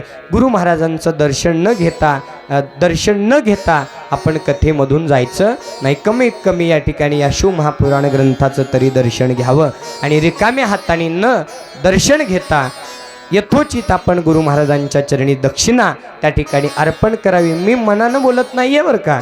शिवमहापुराण कथेच्या सृष्टीखंडाच्या पहिल्या अध्यायामध्ये हे जे काही 24-25 नियम सांगितलेले आहेत ते तुमच्यापर्यंत पोहोचवण्याचं काम मी करत आहे. शिवमहापुराण कथेचा 24वा नियम या ठिकाणी वर्णन करून सांगितलेला आहे. एकाच गुरु महाराजांची कथा आपण 3 वर्ष अखंड ऐकली पाहिजे. त्याचं कारण 3 खंडामध्ये कथा या पूर्ण होत नसतात. तुम्ही संपू, आम्ही संपू, पण कथा, भजन, गाथा हे अजरामर राहणार आहेत. बघा, फक्त पहिला वर्ष आहे तो सतीखंड, दुसरा वर्ष आहे तो पार्वती खंड, तिसरा वर्ष आहे तो गणेश खंड. 3 खंडाचं अगदी सुश्राव्य पद्धतीनं, अगदी सरळ पद्धतीनं त्या ठिकाणी निरूपण मला एकाच महाराजाच्या मुखातून व्यवस्थितरित्या ऐकता येईल. दुसऱ्या वर्षी दुसरे महाराज बदलले म्हणजे ते महाराज पुन्हा पहिल्यापासून सुरू करणार.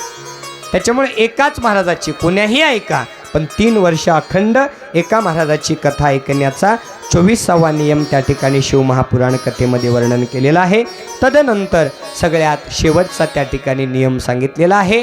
तो असा आहे, शिवमहापुराण या ठिकाणी कथा श्रवण करत असताना या शिवमहापुराण कथेच्या माध्यमातून, या अखंड हरिनाम सप्ताहाच्या माध्यमातून आम्ही या ठिकाणी इथं आल्यानंतर, नुसतं इथं येऊन घरी परत गेल्यानंतर हा परमार्थ पूर्ण होत नाही, तर या अखंड हरिनाम सप्ताहाला अगदी चांगल्या पद्धतीनं काल्याच्या दिवसापर्यंत घेऊन जाण्यासाठी आर्थिक सहाय्य हे महत्त्वाचं असतं. आणि म्हणून जीवनामध्ये देणगीदानाचं पुण्य या हरिनाम सप्ताहाच्या माध्यमातून आपण प्राप्त करून घेऊन 25वा नियम आहे, दान करण्यासाठी योग्य जागा जर कोणती असेल तर ते हरिनाम सप्ताह, शिवनाम सप्ताह, मंदिर मठाच्या ठिकाणी आपल्या धनातून दान त्या ठिकाणी केलं पाहिजे. कारण आपण जे धन कमवत आहोत त्या धनाला कोणाचा तरी तळतळाट लागून आलेला असतो. पैसा हा तळतळाट लागून आलेला असतो. त्या पैशाने आपण अन्न खरेदी करता, किराणा खरेदी करता, तो तळतळाट तुमच्या अन्नात उतरतो. तो अन्न आपण ग्रहण केल्यानंतर तो तळतळाट मनावरती परिणाम करतो आणि मन दूषित वाम मार्गाने वाटचाल करायला चालतं. म्हणून जैसे खावे मन, जैसे खावे अन्न तैसे होवे मन, या युक्तीप्रमाणे सात्विक आहार ग्रहण करण्यासाठी आपल्याकडे 100 रुपये असतील तर 10 रुपये या नामयज्ञ सोहळ्याला देणगी देऊन दान करा. 90 रुपयाला त्या 10 रुपये दिलेल्याचं पुण्य लागेल आणि 90 रुपये शुद्ध रूपाने कार्य करतील आणि 90ला 10 लावून भगवान शिव परमात्मा 900 रुपये तुम्हाला परत देतील. ज्याच्याकडे 900 रुपये आहेत त्यांनी 100 रुपये दान करा. उरलेल्या 800 रुपयाला 10 लावून 8000 रुपये प्राप्त करून देतील. अशा प्रकारे जेवढं जितकं आहे, खरं तर आपल्याकडे जेवढं धन आहे त्याच्यामधून 25% दान करायला सांगितलेलं आहे. पण कलियुगामध्ये 25% दान होऊ शकणार नाही. तर घडेल तेवढं दान आपल्या सरळ हाताने या अखंड हरिनाम सप्ताहाच्या माध्यमातून आपण करावं आणि 25व्या नियमाला या ठिकाणी प्राप्त व्हावं. असंच या 25 नियमावलीला भगवान शिव परमात्म्यांनी आपल्या मुखातून त्या ठिकाणी वर्णन केलेलं आहे. आणि म्हणून उद्यापासून या 25 नियमातील जेवढे नियम तुम्हाला पाळता येतील तेवढे नियम पाळून या भव्य दिव्य अशा शिवमहापुराण कथा आपण श्रवण कराव्या एवढंच आजच्या या प्रथम दिवसीय प्रसंगी सांगून आम्हाला पुढील शिवकथेसाठी पुढील शिवकथा आमची वालवड तालुका भूम म्हणजे इथून जवळजवळ 180 किलोमीटरच्या प्रवासामध्ये आम्ही दुसरी कथा संध्याकाळी करत आहोत. आजच्या तारखेपासून ते तुमच्या 9 तारखेपर्यंत तिथंही कथा आहे. तिथं संध्याकाळची कथा आहे, इथं दुपारची कथा आहे. एक शेवटचा जाता जाता नियम, उद्या बरोबर वेळेला 12:30 वाजता आपण या ठिकाणी येऊन कथा श्रवण करण्यासाठी थांबावं. 1 ते 4 या वेळामध्ये बरोबर आपल्या ठरल्याप्रमाणे या ठिकाणी कथा संपन्न होईल. या कथेमध्ये जास्तीत जास्त बहुसंख्येने आपण यावं आणि या कथा श्रवण करून आपल्या जीवनामध्ये आपल्या जीवनाचा उद्धार करून घ्यावा एवढंच या प्रसंगी सांगून झालेली शिवमहापुराण कथा भगवान शिवपरमात्म्याच्या चरणी समर्पित करून आजच्या शिवकथेला या ठिकाणी विराम करीत आहोत. ओम शांती शांती शांती. शंभुदेवा देवादि देव महादेवा आरती करू शंभुदेवा देवादि देव महादेवा आरती करू शंभुदेवा देवादि देव महादेवा आरती करू शंभुदेवा देवादि देव महादेवा. जल भस्माने पूजा करूनी बेलवाहू चरणाला पाहुणी आईसी भोळी भक्ती मनी शंभुदेव हसला. भक्ता तारणारा देव हा भोळा त्याच्या सेवेत जन्म जावा. आरती करू शंभुदेवा देवादि देव महादेवा आरती करू शंभुदेवा देवादि देव महादेवा. धूप दीप लावून नैवेद्य दाखवू मुखाला पाहुणी आईसी गोड भक्ती मनी शंभू संतोषला. दान देणारा सुखाचा झरा त्याच्या सेवेत जन्म जावा. आरती करू शंकरदेवा देवादि देव महादेवा आरती करू शंभुदेवा देवादि देव महादेवा. शंख डमरू टाळ मृदंग वाजवू आरतीला भोळ्या भक्तीने भोळ्या मनाने जाऊ शरणाला. शंख डमरू टाळ मृदंग वाजवू आरतीला भोळ्या भक्तीने भोळ्या मनाने जाऊ शरणाला. कुमार गाई हाक देवा मारी कुमार गाई हात देवा मारी त्याच्या सेवेत जन्म जावा.